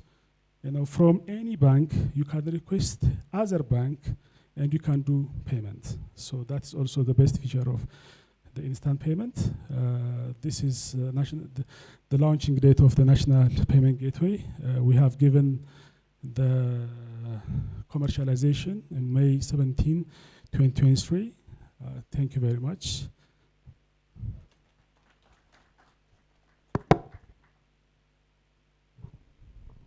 One minute and you get your shot of coffee, okay? So thank you, Abraham. You covered many topics. So we are ready. እኔ እንግዲህ አንድ ሚቲንግ ሄድኩኝና ኬንያ ከኡጋንዳ የመጡት ሰዎች በኡጋንዳ ኤርታይማቸው እዛ ካርድ ሲገዙ አየሁኝ። So when are we going to get that? So between you and National Bank, we want some pilots. We have M-Pesa here, M-Pesa there, Telebr here. Push them to interoperate. That's how we grow. So you mentioned you have integrated Visa, MasterCard, Discover with switches of other kinds also. Accounts, wallets, recurring and one-time payments, real-time payments. Very encouraging. So አሁን እንግዲህ ዩዝ ኬዝ እየፈለግን ቴስት ማድረግ ነው። So before you go, I want to tell you one more article from the protocol, which one was it? 35. And እሱም ሜንሽን አደረገ ይሄ ከኮሜሳና ከፓፕስ ጋር እናወራለን ያለው። So on that topic, protocol ምን ይላል መሳላችሁ? There is an article 22 on location of computing facilities. This may be interesting to Tashoma too. State parties shall not require a person or another state party to use or locate computing facilities in their territories as a condition for conducting digital trade in that territory. So, but database radio honor, agar, and supporting services can acquire all these customers regardless of where they are. And now recently news I but your Comesa team came to review the data centers here, whether this can take place. So, መቆም አያዋጣም ወገኖች፣ መሮጥ ነው የሚሻላችሁ። So the last 35, let me tell you that, and then we'll break for coffee.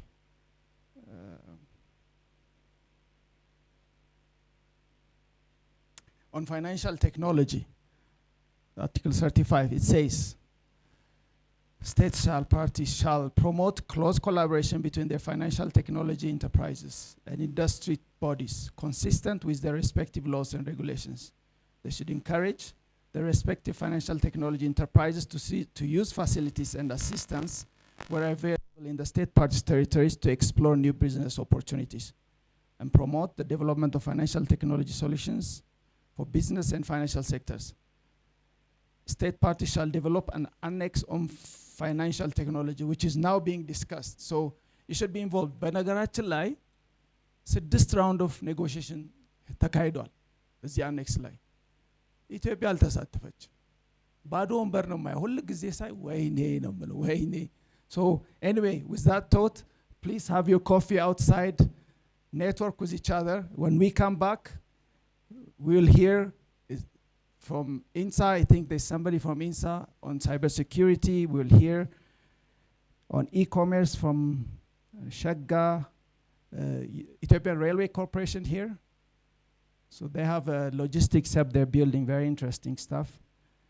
And now from the banks. So please have your bank and emerging technologies, AI and 3D printing, the 3D company, I see you. There is a section for you in there. They should talk to you.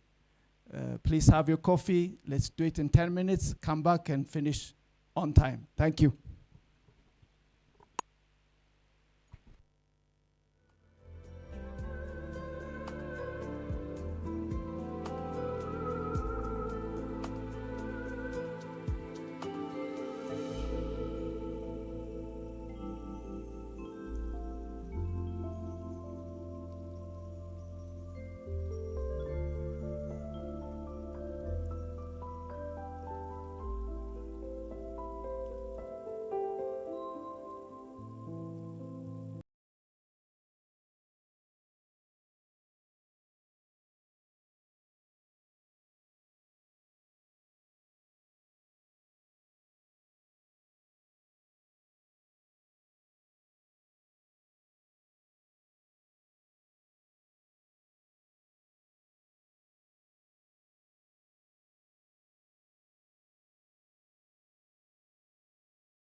Okay, let's get seated and start.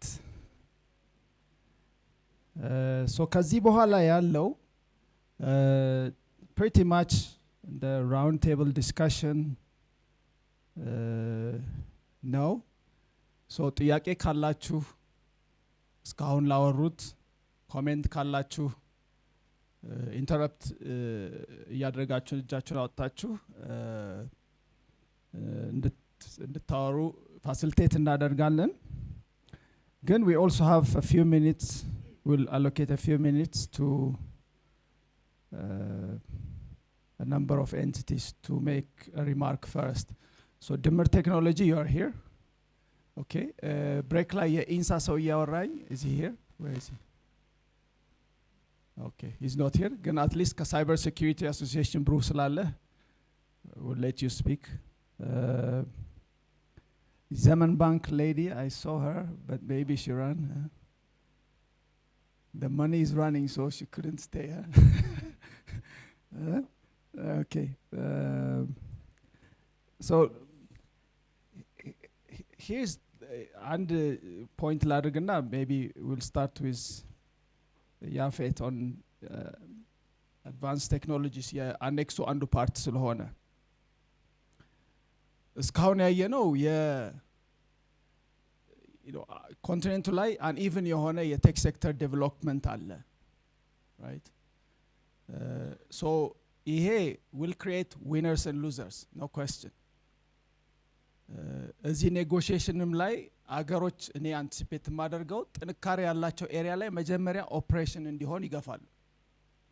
So if you are strong in manufacturing, you push for the manufacturing side to start operations, and now you have a dominant position.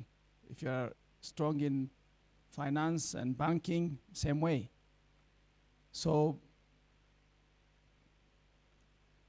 ከናንተ የምፈልገው አንድ ነገር is to push everywhere you go.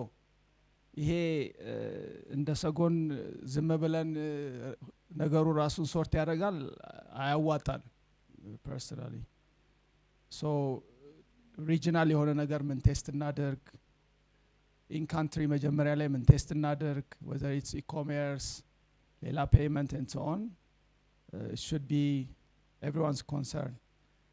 Data centeroች ለምሳሌ you know ይሄ data residency ምናምን is minimized comparable low personal data protection እስካለ ድረስ including your banking data can sit in South Africa, right? So the ones ready will move ahead. So ይሄንን አስቡበት ለኮሜንትም እድል ሰጣችኋለሁኝ. So let me call on Yafet from Dimmer Technology, is the founder, to give us his thoughts on 3D printing and the opportunities and challenges he sees on advanced technologies related to a continent-wide trade. And then I'll come back to invite the next speaker. So Yafet, please.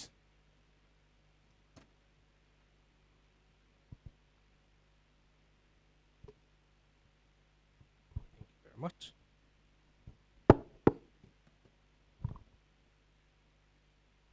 Hi everyone. Impeccable timing, Adela. Everyone's all refreshed up now, so the mind is open to new ideas. My name is Yafet Groom. I'm from Dimmer Technologies. For those of you who don't know Dimmer, we're a desktop manufacturing service provider.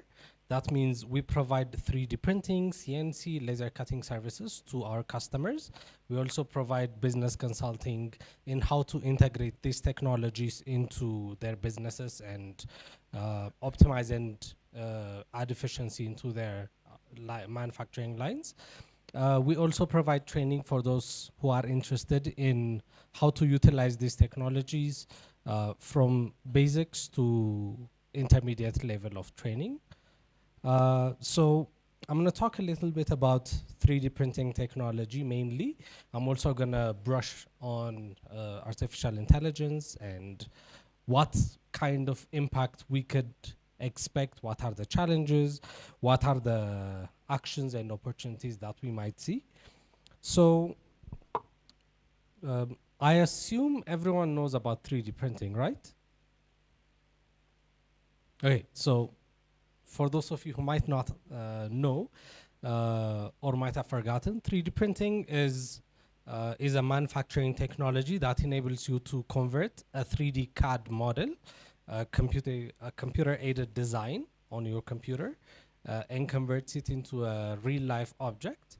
So it's quick. It's quick in terms of you can prototype and ideate much more quickly than traditional manufacturing means. It's not just for prototyping, but it's also for it's also used for end user customers, end use products. You can use it for medical applications. You can make prosthetics with it. You can use it for educational purposes, especially in STEM fields. They can innovate and experiment with designs and different manufacturing concepts. So some of the opportunities in 3D printing are customization. Customization meaning you just have to change the 3D model on the computer for that change to become real life in a matter of few hours. So customization doesn't have a punishment or a penalty. That means you can do it virtually for free. And it's also, 3D printing is also sustainable. 3D printing is also sustainable. Yes, we mostly use plastic, but as opposed to other manufacturing methods, this is called additive manufacturing. And what that means is you use the materials specifically when you need them to. For example, if you can imagine other manufacturing types, there's subtractive manufacturing, which is CNC or laser cutting. That means there's a block of material and you carve away until you get the piece you need. But in 3D printing, you add the pieces, layers upon layers upon layers, and that means there are very tiny products that you need to remove, or there are none at all to reach your final product. So it's very sustainable, and it can also utilize recycled materials. Me and even others are currently experimenting on utilizing PET bottles, water bottles, and converting them into the raw materials that are being used in 3D printing. As I told you, it's mainly utilized for rapid prototyping. That means it accelerates innovation, and it allows you to quickly iterate on your ideas and reach the final product. So there is the typical plastic manufacturing is called injection molding.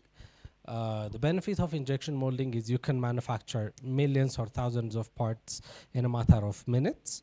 But the molds are expensive, so that you need to be sure that this is the design that you want to send it to manufacturing. Unless whenever you ideate, it's going to rack up an immense cost.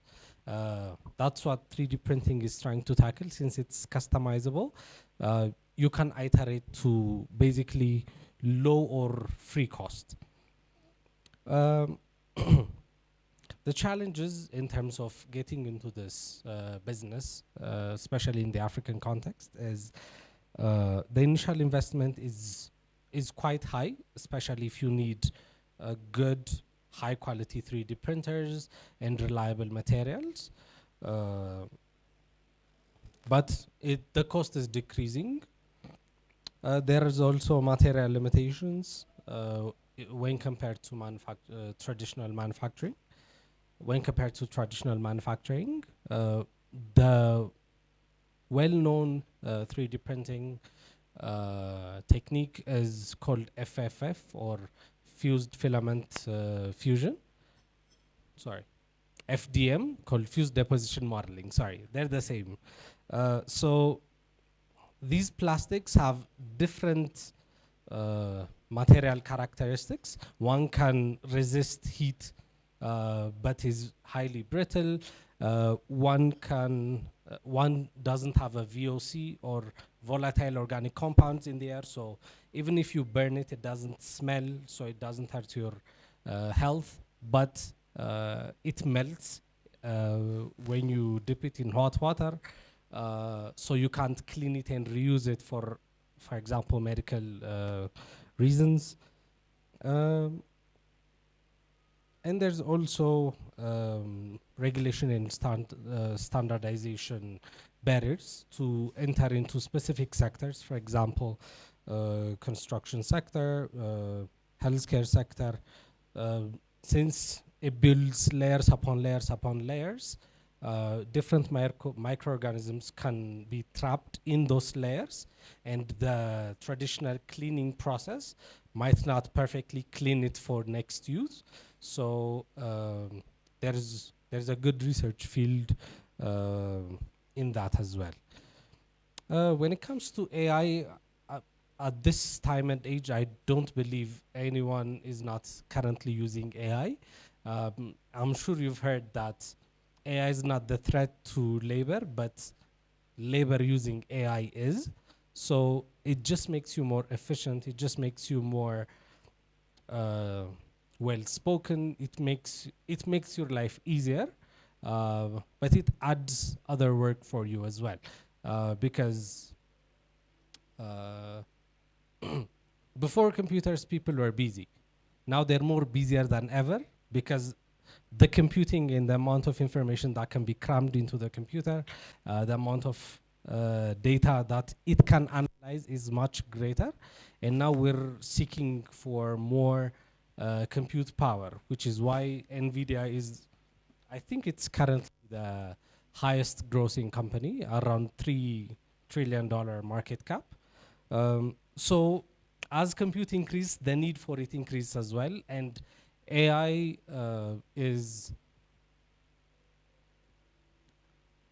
AI requires computing and it makes your life easier, but it's going to add efficiency to you, but it's going to add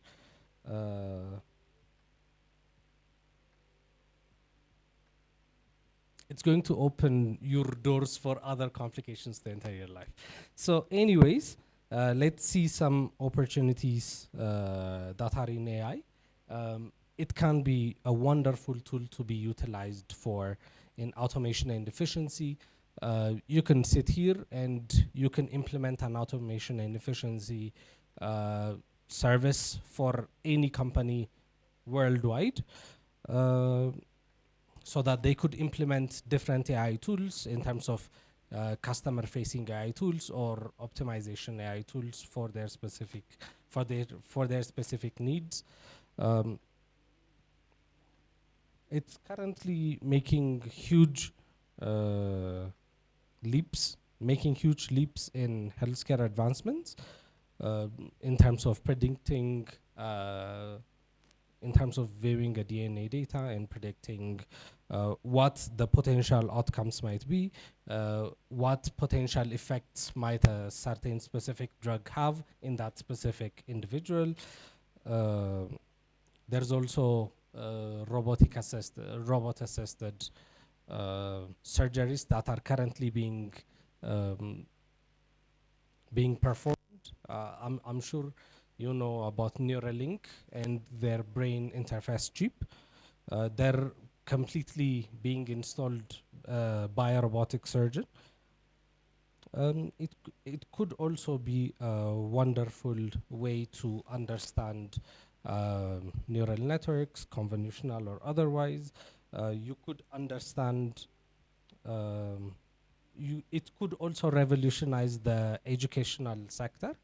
That means the classroom haven't changed in a very long time, for hundreds of years. That means a bunch of people who have different adaptability or mental capability, they're crammed into a space and there's one teacher for all of those. So it's not tailored to each individual unless you're being tutored, but we don't consider that as formal education. But utilizing AI could bring a huge benefit to the education sector, where you could assign individuals that AI could adapt, learn how that specific individual accepts information, retains information, and it could use it to its advantage to educate the person.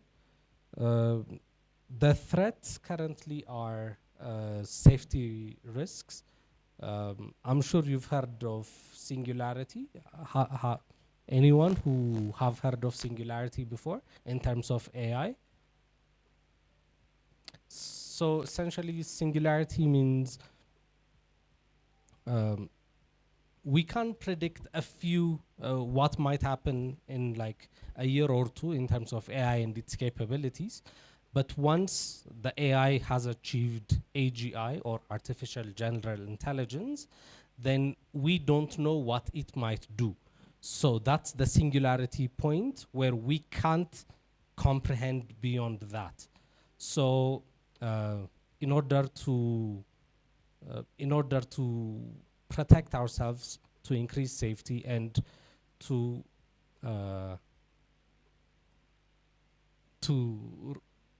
retain our existence, essentially,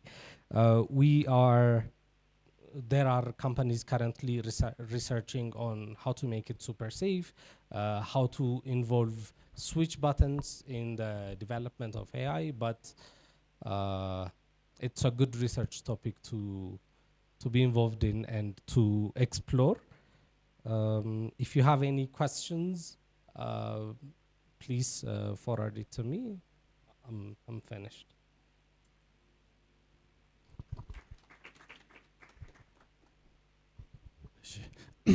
Thank you, Afet. So by the way, well, before I go there, let me summarize. So sustainable now, 3D printing, advanced technology, customizable now, customization, digital. AI, healthcare use case. Recently, many news about Masalachu. China girl, there are hospitals, AI hospitals. There are no doctors there, okay? So you do your diagnostics, your and whatever, because they have trained so much data on so many people's input. You can be in Addis, you can be anywhere. And that doctor, the AI doctor, will analyze, diagnose you, and send you cheap medicine and recommendations of what you should do where you are. Just imagine how disruptive that would be to all the doctors, highly paid doctors, right now doing, I don't know, anesthesia or some scan and so on. So it will be here before you know it, and there's a huge, huge issue around it. So Kasuga Teaizo, let me read for you what the protocol says on advanced technologies, okay? State parties shall, as appropriate, develop governance frameworks for ethical, trusted, safe, and responsible use of emerging and advanced technologies. So that includes AI's use, right? It can be used to clone your voice and access your bank account information, or to create new song with a Rihanna voice or whoever is that, and do you get any royalties from it? There's a lot of ethical things. So our policymakers should talk to companies like you on how they should approach this space with policy and regulation, right? So it says state parties shall develop an annex on emerging advanced technologies. This is being negotiated right now. So you should go and knock at the Trade Ministry and say, involve us on this negotiation. We want to know what's going on.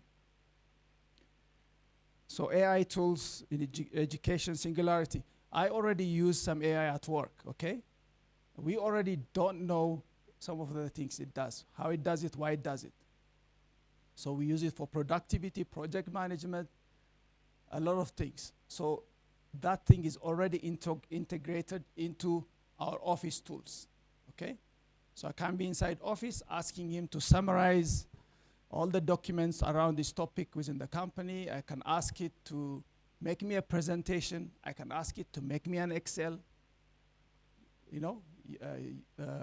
business model, like a financial model. So I could do that with the assistance of this tool maybe 10 times faster than I used to. So how are you going to compete with somebody in Africa that's using that tool because they have been enabled, and you're sitting in Addis, maybe not properly acquainted with this tool, or the policy is not pushing you in that space? So it's a question to answer. So maybe I should stop here for now and move on to the next one. So the protocol also has elements for cybersecurity, safety, online safety and protection. We had somebody from INSA earlier. Actually, the Deputy Director General was going to come and he's traveling. But in place of him, we're going to ask Bru to give us some thoughts on how the association is approaching it. But before you come, Brooke, we were going to have Dr. Abiot and Sweet maybe to speak on the e-commerce strategy. He has a leg problem in the morning. He's sick, he can't move. So we can't have that talk, but I can give you a little bit of insight from what I know. So we're not completely blind about it. And I see Dr. Tafara, if he knows also he can add, because they are advising Ministry of Trade or Innovation on this strategy.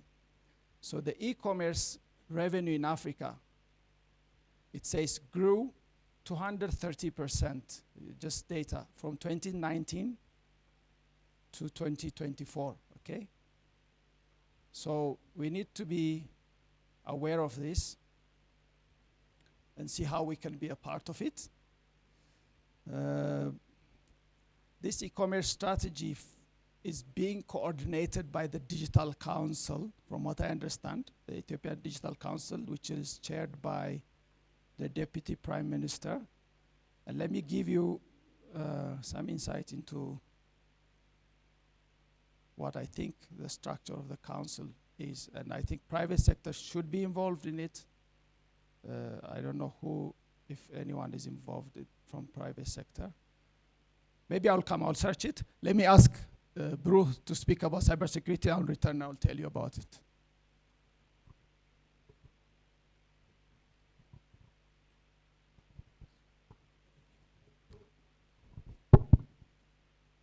Thank you, Yilakal. My name is Bru, as he said, and I'm part of the Ethiopian Cybersecurity Association. I'm a founding member, one of the founding members. I was not prepared to give a talk at this event, so this is kind of off the cuff. You'll excuse me if I get off track, but I'll try to just give you a brief intro of what our association is and what the relevance is to this discussion we're having here. So the Ethiopian Cybersecurity Association is a non-profit professional association, and it was established just over 2 years ago to basically empower users, empower citizens, empower businesses and policymakers, also to create a network of international cybersecurity professionals, enthusiasts, to come together to work towards a common objective. And this is to help make our country or our people more cyber resilient. And in this regard, we consider cybersecurity is a concept that should be adopted first, not an afterthought, as is often the case. And we're working towards having regular sessions, workshops, webinars. Hopefully, I'll be able to share some of these event links with Yilikal, so you may be able to access them. But in my capacity also as a IT consultant, I have a business where we focus on business process outsourcing. So as Dr. Tafara mentioned, in comparison to a country like Ghana, which has gone so far ahead we are at infant stage, and this kind of discussion, this kind of platform is what is needed. There's also, I know, the BPO association now that's working towards this effort. But at an early level, at an early stage like this, if we are not participating, if we are not involved in the discussion and helping to guide these policy discussions, we are at a huge loss. I think there's enormous potential for our country with all the local talent that we have to provide these services, not only in cybersecurity, but in technology as a whole, and helping to have this platform and helping to have the AfCFTA's protocols address these concerns, address these issues, and making it conducive. This is a critical part of making us capable of benefiting from this. Lastly, regarding AI, as I think my colleague also mentioned earlier, I just wanted to give a couple of thoughts as well. Essentially, there is great opportunity, great potential, but as he mentioned, there are threats. I do have a different opinion in terms of how widely it is being used right now. Personally, I think we may not be aware, but we have been using it and are constantly using it, or is being used on us, perhaps.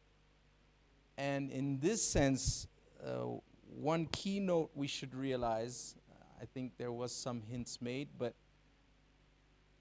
the emerging technologies also have emerging capabilities, that is, that the AI is learning that the developers or the actual experts are not always aware of.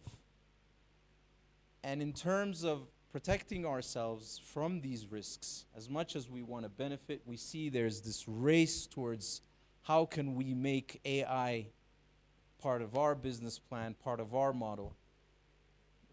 In this race, we have to have certain policies, as was mentioned earlier, to address these threats. How can we prevent this from being an all-out global killer, I suppose? But even just to avoid some of the lesser harms that are facing us. I think we see it all the time. The deep fake, as was mentioned, the misinformation, disinformation on social media and how it's manipulated. So I do encourage these discussions. I encourage you to also look into our association, and anyone interested may also come and speak to me, but let us benefit from this kind of platform even in future events, and let us give our thoughts, because it really does affect us all. Thank you for this opportunity.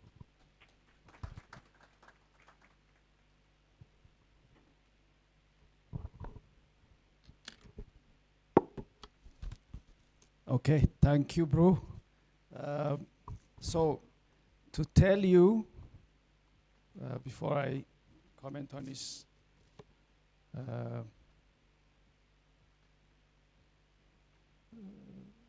summarize his comments, let me tell you, I think, because it's good for you to know about the structure of, from what I know, the structure of the Digital Transformation Council, okay? Chaired by the Deputy Prime Minister. The Secretariat is at the Ministry of Innovation and Technology, and then it consists of Ministry of Finance, and relevant to our topic today because customs is a key part of the trade area, right? So it involves INSA, Ministry of Trade, National ID, Ministry of Education, AI Institute, Ministry of Skills and Labor, National Bank, and private sector representative, and the telecom operator. So you can find where in this structure your topics may fit, and try and approach it that way. So we also had the Director General of the Communications Authority, Ato Balcha, confirm he couldn't join. But the recently passed personal data protection law, personal data protection regulation, sits under his organization, right? So they are the implementer of that regulation. So, and there will be issues, you know, about how data is used, personal or business data, when it's transferred across border, is it secured or protected in a comparable way, and so on. So they have to do more work to operationalize it. And when there's breaches, how is it notified? What are the liabilities and things like that? So, also important to understand. And they're going to also start putting out standards that private companies have to comply to when they process data, right? So so now we will open it to anybody who would like to comment, ask a question, or share their insight. Just to tell you a little bit more on e-commerce strategy, from what I heard, it has a section that deals with customs. Let's a second. At least so you are aware, and then you can chase. It has a section around enhanced broadband network and government, other data center and backbone. So for data center companies, it might be relevant. Let me go up a little bit.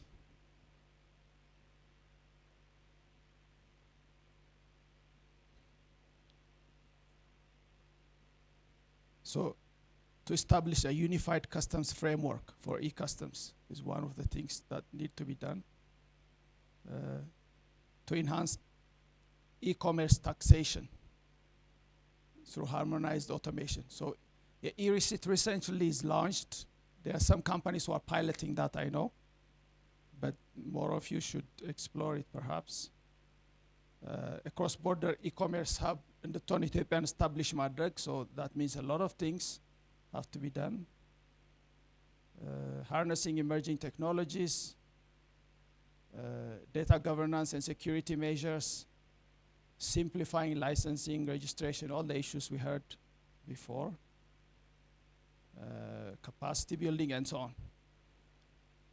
So let me stop here. Who wants to make a comment? Maybe Ato Tashoma, you can tell us what you discussed with Comesa when they came to your data center the other day. Is it settling in? He'll bring it to you.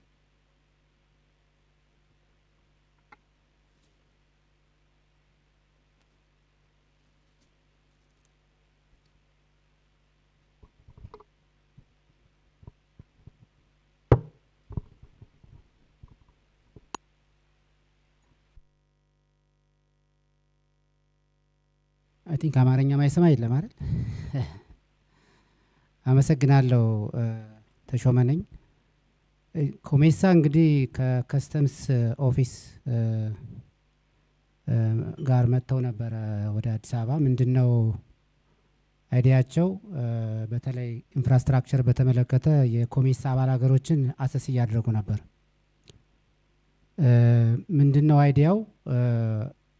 ከኮሜሳ አባል ሀገሮች የኮሜሳን ዴታ ሆስት ማድረግ ያስፈልጋል። ስለዚህ ኢትዮጵያን እንደ አንድ አማራጭ አድርገው ወስደዋል። በአጋጣሚ የኛን ዴታ ሴንተር ነው ያዩት፣ ውንክ ዴታ ሴንተር ራክሲዮንም ጎን ለጎን ጎብኝተዋል። ግን አጠቃላይ ምንድነው የኮሜሳ ዴታ የራሳቸው ሪኳየርመንት አላቸው፣ ያው አሰስ እያደረጉ ነው ያሉት። ይሄ እንግዲህ ከኢትዮጵያ ከዚህ ምን ታጠርፋለች የሚለውን ማየት ይቻላል። ምክንያቱም አሁን ባለው ፍሪ ትሬድ ወይም ሌሎች ተያያዥነት ካላቸው እንትኖች ሀገር እኛ ሀገር ውስጥ መስደረጉ ትልቅ ጠቀሜታ አለው። ይህን ደግሞ እንደ ጥሩ አማራጭ ወስደን የምናይበት ይሆናል ማለት ነው። ከኛ ጋር ያላቸው ሪሌሽን ዴይ ቱ ዴይ መረጃ እንለዋወጣለን። ምናልባትም ውሳኔ ሲወስኑ እንደ ሀገር ኮሚኒኬት እናደርጋቸዋለን ማለት ነው። በአጠቃላይ ግን ኢኮሜርስን በተመለከተ ቅድም በተለያየ መልኩ እንደተረዳ ነው እንደ ኢትዮጵያ አይነት ሀገር ወሳኝና ታይምሊ ነው ማለት ይቻላል። አሁን በተለይ ዲጂታል ትራንስፎርሜሽን አጀንዳ ብለን ከያዝነው 2025 ላይ እንዲያውም ብዙዎቻችሁ ታስታውሱ ከሆነ ኢኮሜርስ እንደ ኢኒሼቲቭ ከተጀመረ በጣም ቆይቷል። ያው ጊዜውና ያለው ኢንፍራስትራክቸር ኢኮሲስተሙ ስላልፈቀደ ቶሎ ወደ ኢምፕሊሜንቴሽን መምጣት አልቻለም። አሁን ግን ሴክተር መስሪያ ቤቶች፣ ንግድና ኢንዱስትሪ፣ ሚኒስትሪ ኦፍ ኢኖቬሽን፣ ሌሎችም ተመሳሳይ እንትኖች እየሄዱበት ስለሆነ ይህንን እንዴት አድርገን መጠቀም እንችላለን ነው። ቅድም እንዳልነው ጠዋት በነበረው ፕሬዘንቴሽን ላይ ጋና 90%ን የኮሞዲቲ ኤክስቼንጅ ኤሌክትሮኒክስ ታደርጋለች ሲባል ይሄ ራሱ ትልቅ አላርሚንግ ነው። ኢትዮጵያ ጋናን በህዝብ ብዛት አይ ቲንክ አይዱ ነው በጥፍ ትበልጣለች። ስለዚህ ትልቁን ላይን ሼር መውሰድ ያለብን እኛ እንሆናለን ብለን እናስባለን፣ በቀጣይ ወደንም ጠላንም ማለት ነው። ስለዚህ ከእንደዚህ አይነት ዲስከሽን ማለት የሚወጡ በመንግስትም ይሁን በተለያዩ እንትኖች የሚወጡ ጋይድላይኖችም ዳይሬክቲቮችም መሳተፍ የግድ ይለናል ማለት ነው። እና እኔ አሁን አጠቃላይ የምጠይቀው ምንድነው አጠቃላይ ቴክ አዌያችን ምን ይሆናል ነው። ዛሬ ዲስከሽኑ ጥሩ ነው፣ ተመሳሳይ ዲስከሽኖች ልናደርግ እንችላለን። በቀጣይ እንደዚህ አይነት ነገሮችን አብረን መሳተፍ እንድንችል ምን እናድርግ? ለምሳሌ ታስክ ፎርስ ሲቋቋም ወይንም አሶሲሽኑ በራሱ ወስዶት ከመንግስት ጋር እየተነጋገረ ወይንም ከኮሚቴ ካሉት ከታስክ ፎርሱ ጋር መነጋገር ያለበትን ያምጣልን የሚለውን አሁን ብንነጋገር ደስ ይለኛል።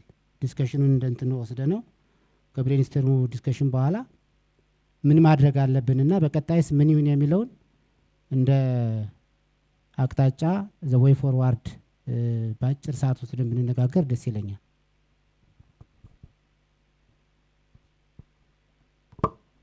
Thank you, Toshome. Lela comment. I'll come to your point later. Now, you guys are okay. You already cross-border trading across 4 countries, 3 countries. No issues, huh? No issue. Who else wants to comment?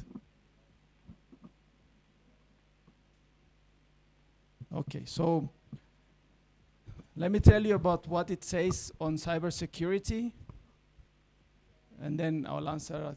Oh, there is. Atosiyum, sorry. እሺ አመሰግናለሁ። ምናልባት እንደዛ አይነት መድረኮች ያው በተከታታይ መደረጋቸው በጣም ጥሩ ነው። ወደፊትም ቀጣይ መሆን አለባቸው ብዬ አስባለሁ። ግን እዚህ ሳይ ከመንግስት የሚመለከታቸው ከሁሉም ሴክተር ቢኖሩ ጥሩ ነው። ምክንያቱም እንደ መንግስት ወክለን ስንመጣ ከፕራይቬት ሴክተሩ ብዙ የምንወስዳቸው ነገሮች አሉ። ፖሊሲ ለማውጣትም ዳይሬክቲቭም ለማዘጋጀትም ከዚህ ከሚነሱ ኢሹዎች ስለሆነ ሌሎችም የሚመለከታቸው አሁን ኢኮሜርስ ስንል በጣም ክሮስ ሴክተራል ነው፣ ብዙ ተቋማትን ይነካል። ስለዚህ ለምናስባቸው ነገሮች ሁላ ለምናደርጋቸው ቶሎ ምላሽ ለማግኘት ሁሉ የሚመለከተው ሴክተር እንደዛ አይነት ቦታ ላይ ሁሉም ቢጋበዙ የሚል እንትን አለ። ምክንያቱም ሳይ አብዛኛው ከፕራይቬት ሴክተር ነው። ፕራይቬት ሴክተር ብቻውን የሚያመጣው እንትን አይደለም። ፕራይቬት ሴክተር ኢኒሼቲቭ ነው የሚያደርገው። ያን ደግሞ ወደ መሬት እንዲወርድ በዋናነት ፖሊሲ ለማውጣት የሚውል ለእንትንም ከገቨርንመንት ያሉት ሁሉም ቢኖሩ የሚል አስተያየት ለመስጠት ነው። ተወሰነ የሳሳ ስለመሰለኝ ነው። አመሰግናለሁ።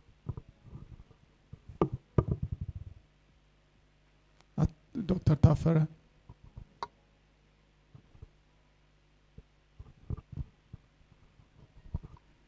እሺ፣ በጣም አመሰግናለሁ።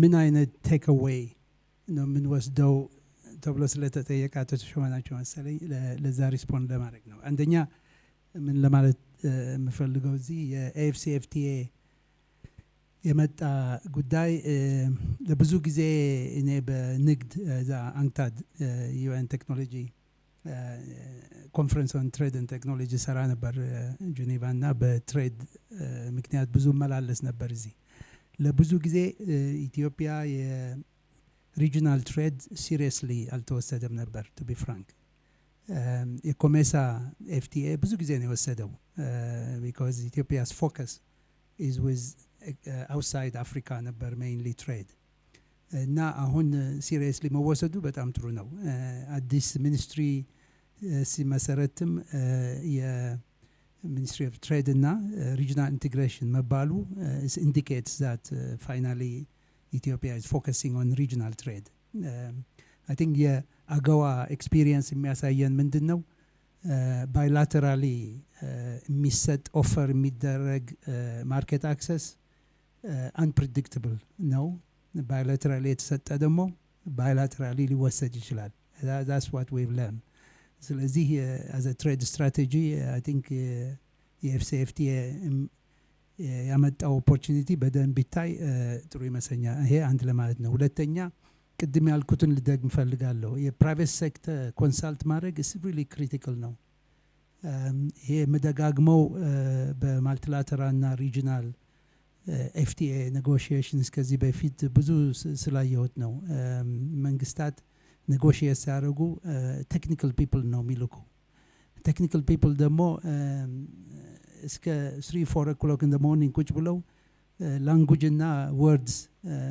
no fight የሚያደርጉ ፕራይቬት ሴክተሩ የሚያጋጥመው ችግር ምን አይነት ካፓሲቲ ያለን ምንድነው የሚሻለን ብዙ ጊዜ they don't consult አረግ ሲባል ደግሞ በጣም አድሆክ የሆነ ሴሌክቲቭ የሆነ ኮንሳልቴሽን ነው እንጂ ሲስተማቲክ የሆነ አይደለም አሁን ለምሳሌ የዲጂታል ትራንስፎርሜሽን ካውንስል ተፈጥሯል በዴፒቲ ፕራይም ሚኒስተሩ የሚመራ I think ያን ካውንስል ሁለት ነገር ያስፈልገዋል አንደኛ የተለያዩ የመንግስት መስሪያ ቤቶች የሚነቃቸው አይነት ብቻ ሳይሆን ፕራይቬት ሴክተር in a big way ኢንቮልቭ መሆን አለበት ምክንያቱም ፕራይቬት ሴክተር ነው የሚነግራቸው ኤግዛክትሊ በካስተምስ በለው በትሬድ በማድረግ በዲጂታል ፔመንት ያለውን ችግር እና ከዛ ብዙ ለመማር ስለሚቻል ፕራይቬት ሴክተር ኢንቮልቭመንት in active way very important ነው ሁለተኛ secretariat actually secretariat Ministry of Trade እና Regional Integration ቤዝ የሚሆን ነው ሚንት ሳይሆን ግን እኔ እንደመስለኝ secretariat independent መሆን አለበት እና ካውንስሉ የሚመጣለት ሪፖርት በዛ independent በሆነ secretariat የተሰራ ከሆነ የተለያዩ የመንግስት ሰራተኞች እዛ ካውንስል ሚቲንግ ሲሄዱ they are going to defend why they didn't do things rather than ዝም ብሎ ይሄን አረኩ ብቻ ሳይሆን ስለዚህ if we want to make the council strong secretariat independent መሆን አለበት full of technical people ሶስተኛ ፖይንት ልደግም ፈልገው የኢምፕሊሜንቴሽን ኢሹ ነው I think ብዙ ፖሊሲ ይወጣል ብዙ ፕሮክላሜሽን አለ ግን አንዳንዴ we have a tendency to confuse action plan with action I think we should really be careful about that policy ስለወጣ ተሰራ ማለት አይደለም an implementation we have to pay a lot of attention the right skills have to be there eCommerce ብዙ recommend አድርጓል proposaloች እና I hope they will be implemented አራተኛ ኤምፋሳይዝ ላደርግ የምፈልገው የሊጋል እና ሬጉሌተሪ ፍሬምወርክ በጣም ኢምፖርታንት ነው ዛሬም ሰምተነዋል ከፕራክቲሽነርስ የሬጉሌተሪ ሚስማች እንዳለ lack of mainstreaming lack of coordination business people if they spend their time የተለያየ regulations navigate ያደረጉ to try to understand that means they are not doing their business they're spending their time trying to understand regulations ስለዚህ በጋናም በኩል ቅድም ሃይላይት እንዳደረኩት አንድ ነገር ያደረጉትና በጣም አሁን በዚህ ሴክተር ውስጥ የሚሰሩ ፕራይቬት ሴክተር ኦፐሬተርስ የሚያመሰግኑት ያለ የሊጋል and regulatory framework is very customs included very efficient ይሄ በደንብ ቢታይበት ጥሩ ይመስለኛል መጨረሻ ላይ ልምፈልገው I think የAfCFTA implementation ላይ ነው እንግዲህ ያለ ችግር እሱን ለማድረግ ደግሞ ኢትዮጵያ አስቀድማ አይ ቲንክ ሴክተሩን ዲቨሎፕ ማድረግ የኢኮመርስ እና ዲጂታል ትሬድ ያለውን ሴክተር ዲቨሎፕ ማድረግ እሱ ዲቨሎፕ ሳያደርግ if we focus more on how are we going to trade without having the capacity to trade, this is really putting the horse before the cart. ስለዚህ more focus የሚሆነው preparing the sector to be an effective trader ቢሆን ጥሩ ይመስለኛል። Thank you.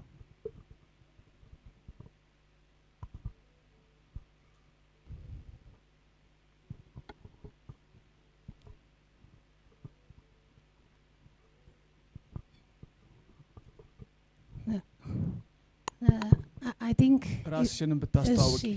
ሃይማኖት እባላለሁ ከፓን አፍሪካ ቻምበር ኦፍ ኮሜርስ ኤንድ ኢንዱስትሪ ነው። ኢትስ ኖት ፌር ሁለት ነገሮችን ለመግለጽ ነው የፈለኩት። አንደኛ ሳላመሰግን መሄድ ተገቢ አልመሰለኝም እና እናቶ ይልቃልን አይ ዶ አፕሪሺየት እና ቴንክ ዩ ፎር ዲ ኦፖርቹኒቲ እንደዚህ አይነት ኮንሰልቴሽን መኖሩ። the second part is I want to give emphasis on a regulatory framework አሁንም ተብሏል ግን ድጋሚ ማለት ስለፈለኩኝ ነው። አትስዩምም አሁን እዚህ ስላለ last year PPD አዘጋጅተን ነበር public private dialogue. One of the issue was e-commerce. So the challenge ሜንሽን የተደረጉት አሁንም ድጋሚ ከአመት በኋላ ሜንሽን የሚደረጉት እነዚሁ ቻሌንጆች ናቸው ስቲል። ስለዚህ እነዚህን ነገሮች ብናነሳቸውም ፐርሰናል ዳታ ፕሮቴክሽን፣ ስታርታፕ አክት፣ ኤሌክትሮኒክ ሪሲፕት፣ ኢሲግኒቸር፣ ኢትራንዚሽን እነዚህ ሁሉ ተንጠልጥለው ያሉ የሬጉላቶሪ ፍሬምወርክ ናቸው። ፕላስ ኮኦርዲኔሽን ፋክተር እንዳለ ሆኖ ማለት ነው። ስለዚህ እነዚህን ነገሮች ትሩ ዲስ ኮንሰልቴሽን እና ትሩ ዲስ ኮኦርዲኔሽን ኢፈርት መልሰን መስራት የምንችልበትን ወይ አብረን ኢንዲኬት ማድረግ አለብን ብዬ ስለማስብ እነዚህንም አብሬ ኤምፋሲስ መስጠት ስለፈለኩኝ ነው። ሁለተኛው ግን አሁን መጨረሻ ላይ ደስ ብሎኛል ዶክተር ታፈረን በማግኘቴ። ግን ሴክሬታሪው የኤፍሲኤፍቲኤ ሴክሬታሪ ሚኒስትሪ ኦፍ ትሬድ ኤንድ ሪጂናል ኢንቴግሬሽን ነው። እሱ ወደ ኢንዲፔንደንት ቦዲ መሆን አለበት የሚለውን የሌሎች ሀገር ኤክስፒሪየንስ ይሄን ነው የሚያሳየን። ወደዛስ መሄዳችን አይኖ ሞር ቴክኒካሊቲው በጣም ብዙ ነገር እንዳለ ኤክስፐርቲዝ ወርክ እንደሚያስፈልገው በደንብ አውቃለሁኝ። ግን ከመንግስት ወጥቶ ወደዛ መሄዱ አድቫይዘሪ ካውንስል ነው የሚያስፈልገው ወይንስ ኢንዲፔንደንት ቦዲ ሆኖ ለራሱ ይሄንን የሚሰራ አካል ማቋቋም ነው የሚያስፈልገን የሚለን የመንግስት አካሎች ስላሉ አዜ ቴካዌ እንዲወሰድ በደንብ አንደርላይን ድጋሚ የመጨረሻ ጥያቄሽን ስኪፕ መጨረሻ ላይ አሁን አዝ ሴክሬታሪ ሰርቭ የሚያደርገው ሚኒስትሪ ኦፍ ትሬድ ኤንድ ሪጂናል ኢንቴግሬሽን ነው የኤፍሲኤፍቲኤ ኔጎሽዬሽን ላይ። ስለዚህ ኢንዲፔንደንት ቦዲ ካልተሳሳትኩ ኢንዲፔንደንት ቦዲ መሆን አለበት ሴክሬታሪ የሚል ነው አይደለም? በቃ እሱ ላይ እንግዲህ በደንብ ካፕቸር አላደረኩትም ማለት ነው። ሶ ይሄንን ነበር ለማንሳት የፈለኩት። ግን I would like to take this opportunity to thank for the organizers. Thank you. Okay, so let's respond before we get lost, and then we'll come back to you and everybody else. Okay, so the first thing I think Secretariat comment ያልኩት ለዲጂታል ትራንስፎርሜሽን ካውንስል ነው, not for AfCFTA. For AfCFTA it's Ministry of Trade. The Digital Transformation Council, as far as I know, it's Ministry of Innovation. Okay, so for you, Haymanot, I think operationalization, ብዙ ነገር አለ ግን personal data protection law, it's not hanging anymore. It's passed by Parliament as of April. E-transaction on ground, the implementation challenge ያሉት, we need to put around it. አንዳንዶቹ they are being piloted gradually. e-receipt is being piloted. ስታክ የሆኑም ህጎች አሉ። አሁን startup law, as far as I know, we're told it's passed, but I don't know if it's gotten out in a minute, you know, a Council of Ministers minute. We need to see it in that to know it's really passed. So ለስዩም comment, it's very good. We want, of course, private sector ብቻውን አይደለም እንዲህ አይነት ዳያሎግ ውስጥ ማድረግ ያለበት። ፕራይቬት ሴክተር ቅድም እንደተባለው ፕራይመሪሊ አፌክት የሚሆነው እሱ ቢሆንም ኢንዳይሬክትሊ መንግስትም አፌክት ይደረጋል። ታክስ ከሌለ ራይት ታክስ የሚከፍለው ፕራይቬት ሴክተር ነው። ሶ እነሱ ከሟሸሹ ገቢ የሌለው መንግስትም አፌክት መሆኑ የማይቀር መሆኑ ግልጽ ነው። ግን we did invite and we appreciate Ministry of Innovation and በዚህ they always say yes and they come. ያው መከታተሉ ላይ ፑሽ መደረግ ስቲል እንዳለ they always come. እና ያ openness we appreciate it. But we have called Ministry of Trade and Regional Integration, including with a letter from the United Nations International Trade Center. We have called Ministry of Finance, including with a letter from the International Trade Center. Ministry of Trade, Finance is important because customs resides under them. We have called customs, actually the CIO, Matallo Belonabar, they're not here. But they need to be in this dialogue. INSA, they engage us, we invited them. Today I think they had some issues, but the last time the strategy head was here, so we appreciate that also. So yes, we need more public body stakeholders and we need more other stakeholders. But we appreciate National Bank as well. They're here. INSA was here today, even though they didn't present. National ID is here in some form. Dr. Mesfin is here, although he doesn't want to speak. So we have invited all of them. Ato Teshome, what next? Lemilau take away. Any Mayo, association Benhonem don't rely totally on us. So self-organize mallet. So you've heard Annexes area right? So digital identity, cross-border data transfer, Nantani Melakatal, digital payment, cross-border, maybe Bankochuni Melakatal, legitimate public interest reason for requesting source code, Ihe ECN, maybe Insani Melakatal, Gun, intellectual property source code akawabi kohona, zihonachu, you need to be in that dialogue so it's not too onerous for you when you operate across a border. So they negotiate on your behalf. So FinTech, Zakabi Allachu, it was an issue samtachual. Again, you need to press. It was hard to most dokazi, an event. Kastwa work and way push Maraka Jambar. It's been several weeks. And letters, International Trade Center got to the ministries last week. On Saturday or on Sunday, there was an event by Ministry of Trade asking the Policy Studies Institute. The Policy Studies Institute, youngest body no. So they research policy and then they kind of advise to develop for them AfCFTA strategy, implementation strategy. Maybe በራሱ happen ያደረገ ነው ግን ይሄን ኖይስ በማምጣቱም ኢንፍሉዌንስ የተደረገ ኢቨንት ሊሆን ይችላል። እሁድ ቀን it's not normal to have an event in Ethiopia እሁድ ቀን or ቅዳሜ ቀን so ውጤቱን ወዲያው ባታዩትም ኢንጌጅ ማድረጉ መቀጠል አለባችሁ is the point. ባለፈውም ይሄ ወርክሾፕ ከተካሄደ በኋላ ብዙ ነገሮች happen አድርገዋል። የኢምፕሊሜንቴሽን ኮሚቴ መቋቋሙ ታሪፍ ኦፈሩ ፐርሰናል ዴታ ፕሮቴክሽን ህግ ማለፉ because it's a requirement PDP ለአውትሶርሲንግ ስራ ሰራለው ካላችሁ የፐርሰናል ዴታ ፕሮቴክሽን ሎ የሌለበት ሀገር ማንም አውትሶርስ አያደርግም at scale ኬንያ ሄደን የተማርነው ከነሳም ጋር ይሄንን ነው so ሼር ልናደርጋችሁ እንፈልጋለን የተወሰረውን ስራ but you don't have a personal data protection law የኛ ከስተመሮች will not be confidence አይኖራቸውም የነሱን ዴታ እዛ ሀገር መላክ ይሄ ህግ ከሌለ ሪድሬስ መድረጊያ መንገድ ከሌለ ያ ህግ አሁን አልፏል so ኢምፕሊሜንቴሽኑን ቴስት ማድረግ ያስፈልገዋል I think የብዙዎቹን ጥያቄዎች ከቨር ያደረኩ መሰለኝ የሚቀጥሉት ጋር ከመምጣቴ ስለ ሳይበር ሴኩሪቲ ፕሮቶኮል የሚለውን ልንገራችሁ Each state party shall adopt or maintain measures to ensure cybersecurity and combat cybercrime within its jurisdiction. And in adopting and maintaining such measures, take into account standards and guidelines contained in relevant regional, continental, international instruments. So many standards will affect you. Data center company konachu. Why don't you involve in helping craft these standards so they work for you rather than against you? So yeah, national authorities capability build madrag, collaboration mechanism, industry, civil society, and academia, the cybersecurity culture promote madrag la involve in the other go require yaderga.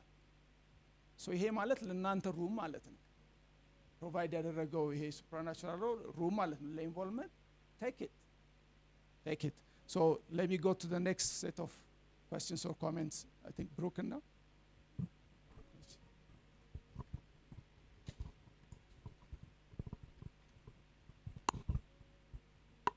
አመሰግናለሁ። እንደዚህ አይነት ፕሮግራም ያው ቀጣይ ኢትዮጵያ ኮንቲኔንቱ ላይ የሚኖራትን ኢንፍሉዌንስ ለማሳደግ ትልቅ ሮል ይዞ የሚመጣ ነውና ከዛ አንፃር ፕራይቬት ዘርፉንም ለማነቃቃት የሚያግዝ መሆን አለበት ብዬ አስባለሁና የመጀመሪያው አንዱ ያው ከፕራይቬት ዘርፉ አንፃር ይሄ ፕሮግራም ያው ምን ያህል አሳትፏል ምን ያህል ማለት ተደራሽ እንዲሆን ብዙ ስራዎች ወደዚህ ከዚህ ከፖሊሲውም ከቴክኖሎጂውም ከኢኮሜርሱ ጋርም የተገናኙ ሊሳተፉና ተጽዕኖ ሊፈጥሩ የሚችሉ ብዙ አክተሮች ይኖራሉና እነዚህ አክተሮች ጋር ተደራሽ እንዲሆን በኦንላይንም ሊሆን ይችላል በአካል ላይ ይገኙ ይችላሉ ግን እሱን ምን ያህል ሄዳችሁበታል የሚል ጥያቄ ነው ያለኝ አንደኛው ሌላው ደግሞ የፓሲቶካ ያለች እዚህ ደስ ብሎኛል በመምጣቷ ከቻምበሮቹ ጋር ይሰራሉ ኢንተር በየሀገሩ ያለው ቻምበሮች ኦፊሱም እዚህ ነው እንደ ሀገር ትልቅ እድል ነው ስለዚህ ይሄን ምን ያህል እየተጠቀምንበት ነው ብዬ ሳይ አንዱ አጋጣሚ ኢንጌጅመንትም ለማድረግ እንሞክር ስለነበር ለስታርታፖች ትንሽ ቻሌንጂንግ ነው ፔመንት በዶላር የሚጠየቅበት ነው አክቲቭሊ ደግሞ ከፕራይቬት ዘርፉ ጋር ሳይሆን ሞር ወደ ገቨርንመንት ይመስለኛል ሞር ኢንጌጅ የሚደረገውና አፍካ ፕሮግራም ላይ ዛሬ 2 አመት ተሳትፌያለሁ እነሱ ያዘጋጁት ጥሩ ነው ግን ኢንጌጅመንቱ በጣም ሎ ይመስለኛል ስለዚህ ያም እድሉን ብንጠቀምበት አሁን አክራ ያለን ለኢኮሜርሱ ጋናን እያሰብን ፓሲ ደግሞ ከትሬድ እዚህ ያለና ምን ያህል ያግዘናል የሚል ጥያቄ ነው እሱም የመጨረሻው ክሮስ ሴክተር የሆነው ከገቨርንመንት ጋር ከሩሉ ብቻ አይደለም ኢምፕሊሜንቴሽኑ በጣም ቻሌንጂንግ ያው ቅድም እንደተነሳው ስለሆነ የተሰሰሩን አላየውም ሲነሳ ማለት ለምሳሌ አሁን የሚኒስትሩ ሬቬኒው አለ የታክስ ቀላል አይመስለኝም አሁን ከፔመንት ሰዎች ስላሉ አንስተውታል የፔመንት ሳይዱን የሴትልመንት የምን ያለውን ከባድ ቻሌንጅ ንግድ ሲባል ኮሜርስ ሲባል ያለ ታክስ አይሆንም ገቨርንመንትም ለነጋዴው ያለው ማጭበርበር ብዙ ነገሮች ስላሉ ያንን ኢምፕሊመንት ከማድረግ በክሮስ ካንትሪ ወይም ክሮስ ቦርደር እንደዚህ አይነት ለማሳካት በጣም ሂውጅ ኢኒሺዬቲቭ የሚፈልግ ነውና እሱንም ለመምራት ምንድነው መደረግ ያለበት ይሄንን እዚህ ያሳካን ማለት ለሌሎቹም ሀገሮች ሄደን እንድንሰራ የሚቻልበት እድል ሰፊ ስለሆነ ተሳትፎውን ብዙ አላየውም የሚኒስትሪ ኦፍ ሬቬኒው አለ ከምናልባት ከቀጠናዊ ትስስር ያው ሰዎች አሉ ፕራይቬት ዘርፉ ላይ ግን ኢንጌጅመንቱን እንዴት ነው እያንዳንዱ ሴክተር የየራሱ ትስስር ኖሮ ደግሞ ከፕራይቬቱ ጋር እንዴት ሊያሳኩት ይችላሉ እና ወደ ህዝብ ወደ ፕራይቬት ዘርፉ ያለውን ስታተስ ሞቲቬት አድርጎ ለማምጣት ተጠቃሚው ቅድም አንስተዋል ፕራይቬት ዘርፉ ነው ስለዚህ እነዚህ ደግሞ ተነሳስተው ቢዝነሳቸውን ወደ ኢኮሜርስ እንዲያስገቡ እያንዳንዱ ተቋም ምንድነው ያረጋ ያለው ጥረት የሚል ጥያቄ ነውና እንደዚህ በወሮች በ6 ወር ወይም በሆነ ጊዜ የሚደረገው ፕሮግራም እንዴት ማሳጠር ይቻላል ወይም የየሴክተሩን በጣም ኢንጌጅ ማድረግ ያለብን ጊዜ ነው ብዬ አስባለሁና ይሄን ቢታሰብበት የሚል አስተያየት ለመስጠት ነው አመሰግናለሁ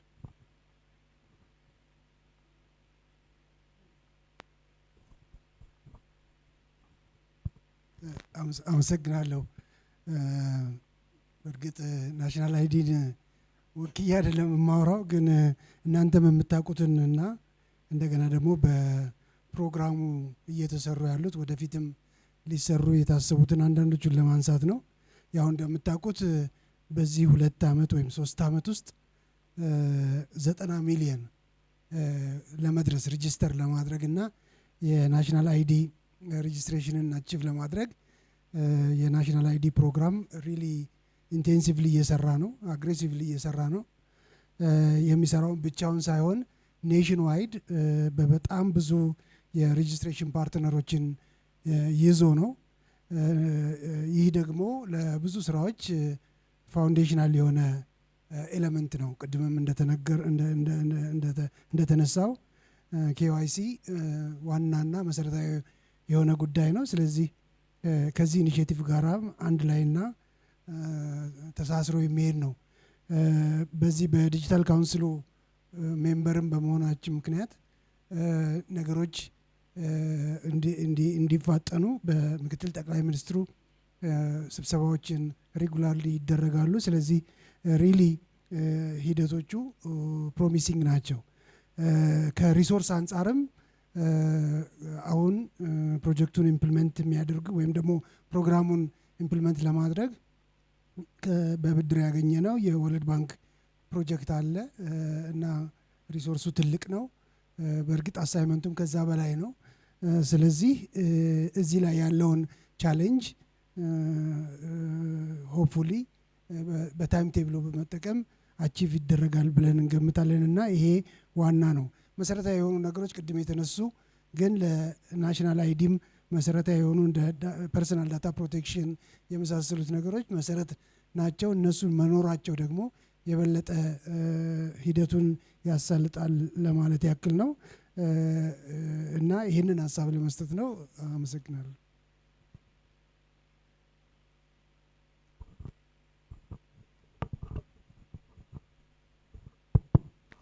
Thank you. Actually, just a suggestion ነው መስጠት የፈለኩት። እንደዚህ አይነት ትላልቅ ግራንድ የሆኑ ፕሮጀክቶች ትዝ ይለኛል በኮቪድ ጊዜ ኢኒሼቲቮች ነበሩ። ብዙ ኢንስቲትዩሽኖችን ኮኦርዲኔት አድርጎ ለማሰራት ማለት ነው። ምክንያቱም ፔመንት አለ፣ ዋን ሳይድ ሎጂስቲክስ አለ፣ ህጎች አሉ፣ ብዙ አይነት እንትኖች አሉና ሁሉም ሲንክ ካላደረገ ሊሳካ አይችልም። እና ስፔሻሊ አሁን ስለ ትሬድ እያወራን ነው። ትሬድ ላይ ብዙ ነገሮች ኢኒሼቲቮች እንዳሉ እየሰማን ነው which is very good። የአደር ሳይድ ደግሞ ማኑፋክቸሪንግ አለ እና አንዳንድ ጊዜ ሳየው ማኑፋክቸሪንጉ ራሱ አሁን ለሎካል ኢኮመርስ ሰፊሽንትሊ ፕሮዲስ እያደረገ ነው ወይ? ኢቨን እዛ ስቴጅ እንኳን አልደረስንም አይደለም። ስለ ክሮስ ቦርደር እንደዚህ ትራንዛክሽኖችን አትሊስት ማኑፋክቸር አድርገን ኮንትሪቢዩት ማድረግ የምንችላቸው ነገሮች በጥሬው ነው እየተሸጠ ያለው። በጥሬና በማኑፋክቸር ተደርገው የሚሸጡ ነገሮች ያለው ኮምፓሪዝን ራሱ ኢትስ ኢንኮምፓራብል። ሜቢ ዋን ኦፍ ችግሩ አሁን $3 ቢሊዮን ቀደም የተነሳው ነገር እሱ ማኑፋክቸር አድርገን ኮንቨርትድ ሆኖ ቢሸጥ ኖሮ ምናልባትም $30-40 ቢሊዮን ሊሆን ይችል ነበርና ካን ዩ ፕሮዲዩስ አሁን ማምረት እየቻልን ነው ወይ? ለማምረት ብዙ ነገሮች ይፈልጋል። ስታንዳርድ ይፈልጋል፣ ትሬኒንጎች ይፈልጋሉ። በዛ ስታንዳርድ መሰረት እንዲያመርቱ የስታንዳርዳይዜሽን ተቋም ያስፈልጋል፣ ጥራቱን የጠበቀ ፕሮዳክት ለመስጠትና ኢፍ ዊ ፎር ኤግዛምፕል እነዚህ ነገሮች የትሬድ ህጎቹ ሁሉ ነገር አለቀ ምናምን ቢባል ካን ዊ አክቹዋሊ ሴል የሆነ ጉድስ ብለን እናስባለን ወይ? እና ይሄ ነገር ትልቅ ኮኦርዲኔሽን የሚፈልግ ነው። ትሬዱን ማኑፋክቸሪንጉን ምን ፎከስ ማድረግ እንዳለብን በፖሊሲ ሌቭልም ሊሆን ይችላል። ከላይ አግሪካልቸር ላይ ከሆነ our specialization we can focus on everything like ቴክኖሎጂው ምንም ሁሉ ነገር አግሪካልቸር ፎከስድ የሆነ ነገር ሊሆን ይችላል እና ከላይ ጀምሮ ካስኬድድ የሆነ እና ሲንክሮናይዝድ የሆኑ ነገሮች ካልመጡ በስተቀር ምናልባትም አንዱ ከጎደለ መሳካት ስለማይችል ዲስከሬጅ ያደርጋል። ከዚህ በፊትም ሳይሰራ ቀርቶ አይደለም ብዬ አምናለሁ። ሲንክ ባለማድረግ ካልተሳካ ተብሎ ይተዋል እና ይህ ነገር ከላይ ጀምሮ መታሰብ ያለበት ነው ብዬ አስባለሁ። ጀስት ሪፍሌክት ለማድረግ ነው። እሺ ቴንክ ዩ። ኮሜንት እናርግና ዌልካም ባክ ሶ ለብሩክ ተደራሽነትን በተመለከተ ያልከው ሪሶርስ ይፈልጋል ሰዎችን ሩም ውስጥ ማምጣት፣ ኮፊ ማብላት፣ ቡና ሆቴል ማድረግ። ሶ ዊ ካንት ብሪንግ ኤቭሪባዲ ኢንቱ ሩም ግን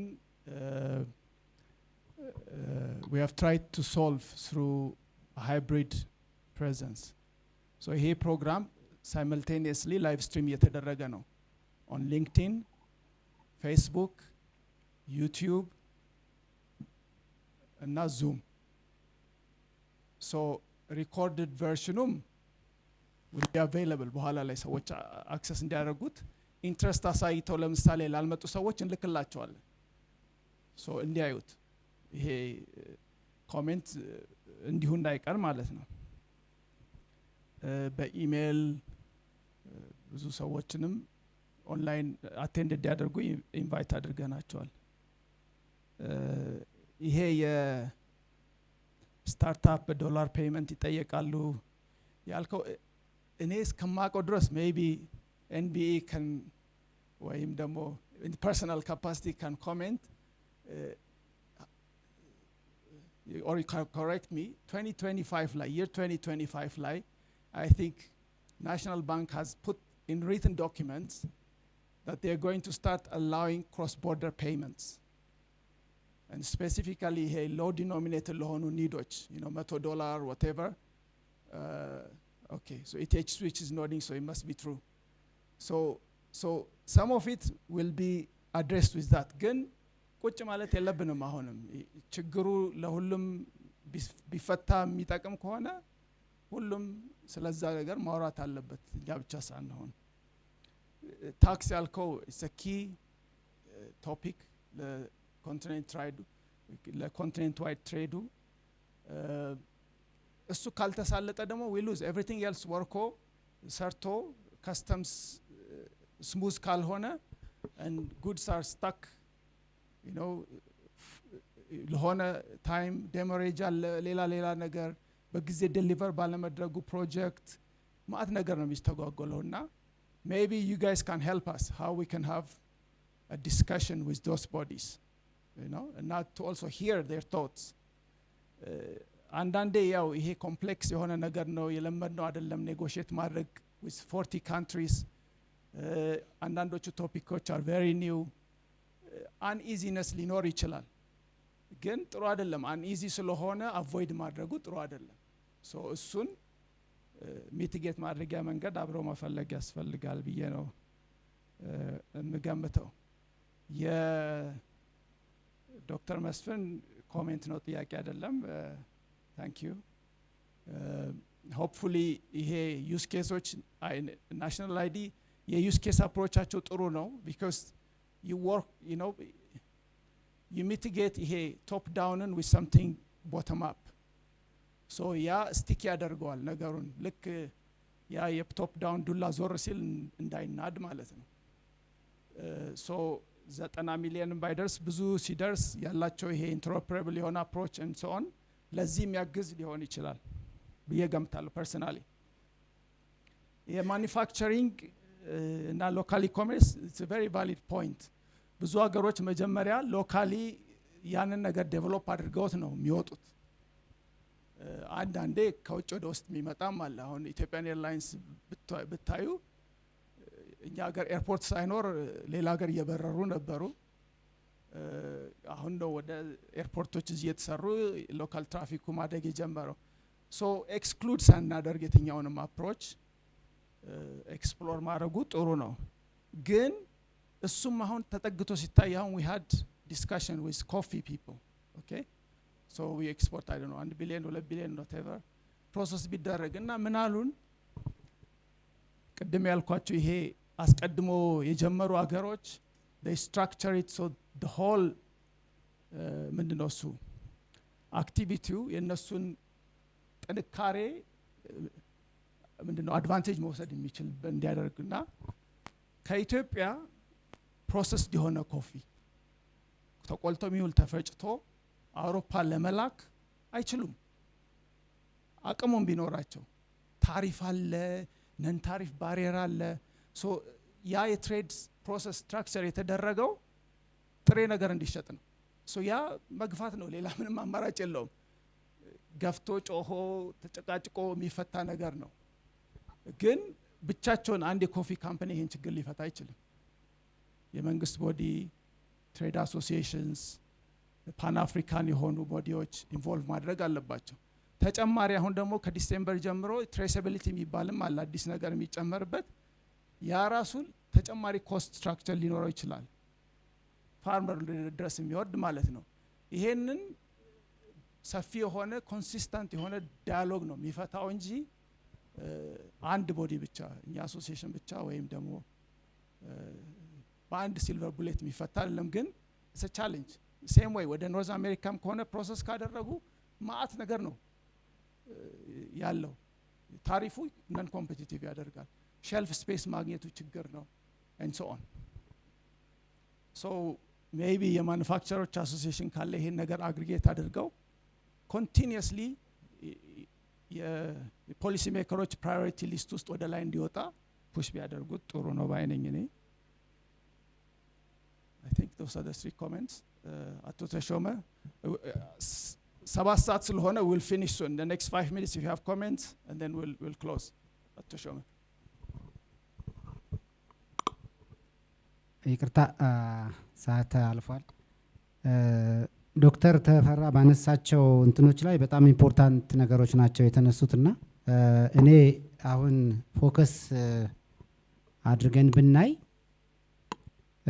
ከዚህ ከፍሪ ትሬድ አግሪመንት ላይ ምንድነው ምንጠቀመው ምንድነው ምንጎዳ የሚለው ነው አጠቃላይ ስንነጋገርበት የነበረውና ቅድም ምናልባት አልተከታተልኩም አኔክሰሮቹ ዲስከስ ሲደረጉ ግን እኔ ግን እንደ ቀጣይ ብለን ብንሄድ ቅድም 5 ነገሮች ተዘርዝረዋል እነሱ እንዳለ ይዘን ግን እኔ 3 ነገሮች ላይ አንስተን ከዛ አንፃር እንዴት ነው አፌክት የሚያደርገን የሚለው ብናይ ደስ ይለኛል አንደኛው ኢንፍራስትራክቸራችን ነው ሁለተኛው ሬጉላቶሪ ፍሬምወርካችን ነው ሶስተኛው ደግሞ አጠቃላይ ይሄን ነገር ኢምፕሊመንት ለማድረግ ማኔጅመንት ስትራክቸራችን ምን ይመስላል የሚለውን ከነዚህ አንፃር እያንዳንዱ አኔክስቸር እኛን እንዴት አድርጎ አፌክት ያደርገናል ብለን ዲቴል አሁን ዛሬ የተደረገው ዲስከሽን እንዳለ ሆኖ ግን እነዚህ ነገሮች ሁሉንም እዛ ላይ የተቀመጡትን አርቲክሎች አፌክት ያደርጉናል ብለን ብናያቸው ደስ ይለኛል በያስባለሁ የኔ አስተያየት ነው ለምሳሌ ኢንፍራስትራክቸር ስንል ክሮስ ቦርደር ፔመንት ሲስተማችን ምን ይመስላል የሚለውን ልናይበት እንችላለን ማለት ነው አንዱ ነው በጣም ብዙ ነው እዚህ ውስጥ ያለው ሌላውም ቅድም እንዳነሳውት የዴታ ሴንተር እንትናችን ለምሳሌ ኢትዮጵያ እንደ ክላውድ ሀብ ብትሆን ከዚህ አንፃር ምንድነው ምንጠቀመው ባለማድረጋችንስ ምን እንጎዳለን የሚለውን እያየንበት እነዚህን ይሄ የተቀመጡ ፍሬምወርኮችን ወስደን እያንዳንዱን ነገር ይሄንን ኢምፕሊመንት የሚደረግ ከሆነ የዛ አይነት ሬጉላቶሪ ሲስተም እንደዚህ አይነት ዳይሬክቲቮች ያስፈልጉናል በብዛት እየወጡ ነው ያሉት ብዙዎቹ ኢናክትድ ሆነዋል ግን ያስፈልጉናል ሌሎች ሳፖርት የሚያደርጉን የሚለውን ማየት ብንችል እኔ ዛሬ ይሁን እያልኩ አይደለም ግን እንደ በሐሳባችን ይዘን እነዚህን አናላይዝ የተደረገውን ኮንቴንት ለሚመለከተው ማቅረብና ዲያሎጉ ቅድም እንዳልከው በፕራይቬት ሴክተሩ ብቻ ሳይሆን እነዚህ ሺዎች አፌክት ያደርጉላል ብለን ብናቀርባቸው ኢንተርናላይዝ ማድረግ ይቻላል ማለት ነው ይሄን ለማለት ብዬ ነው መሰግናለሁ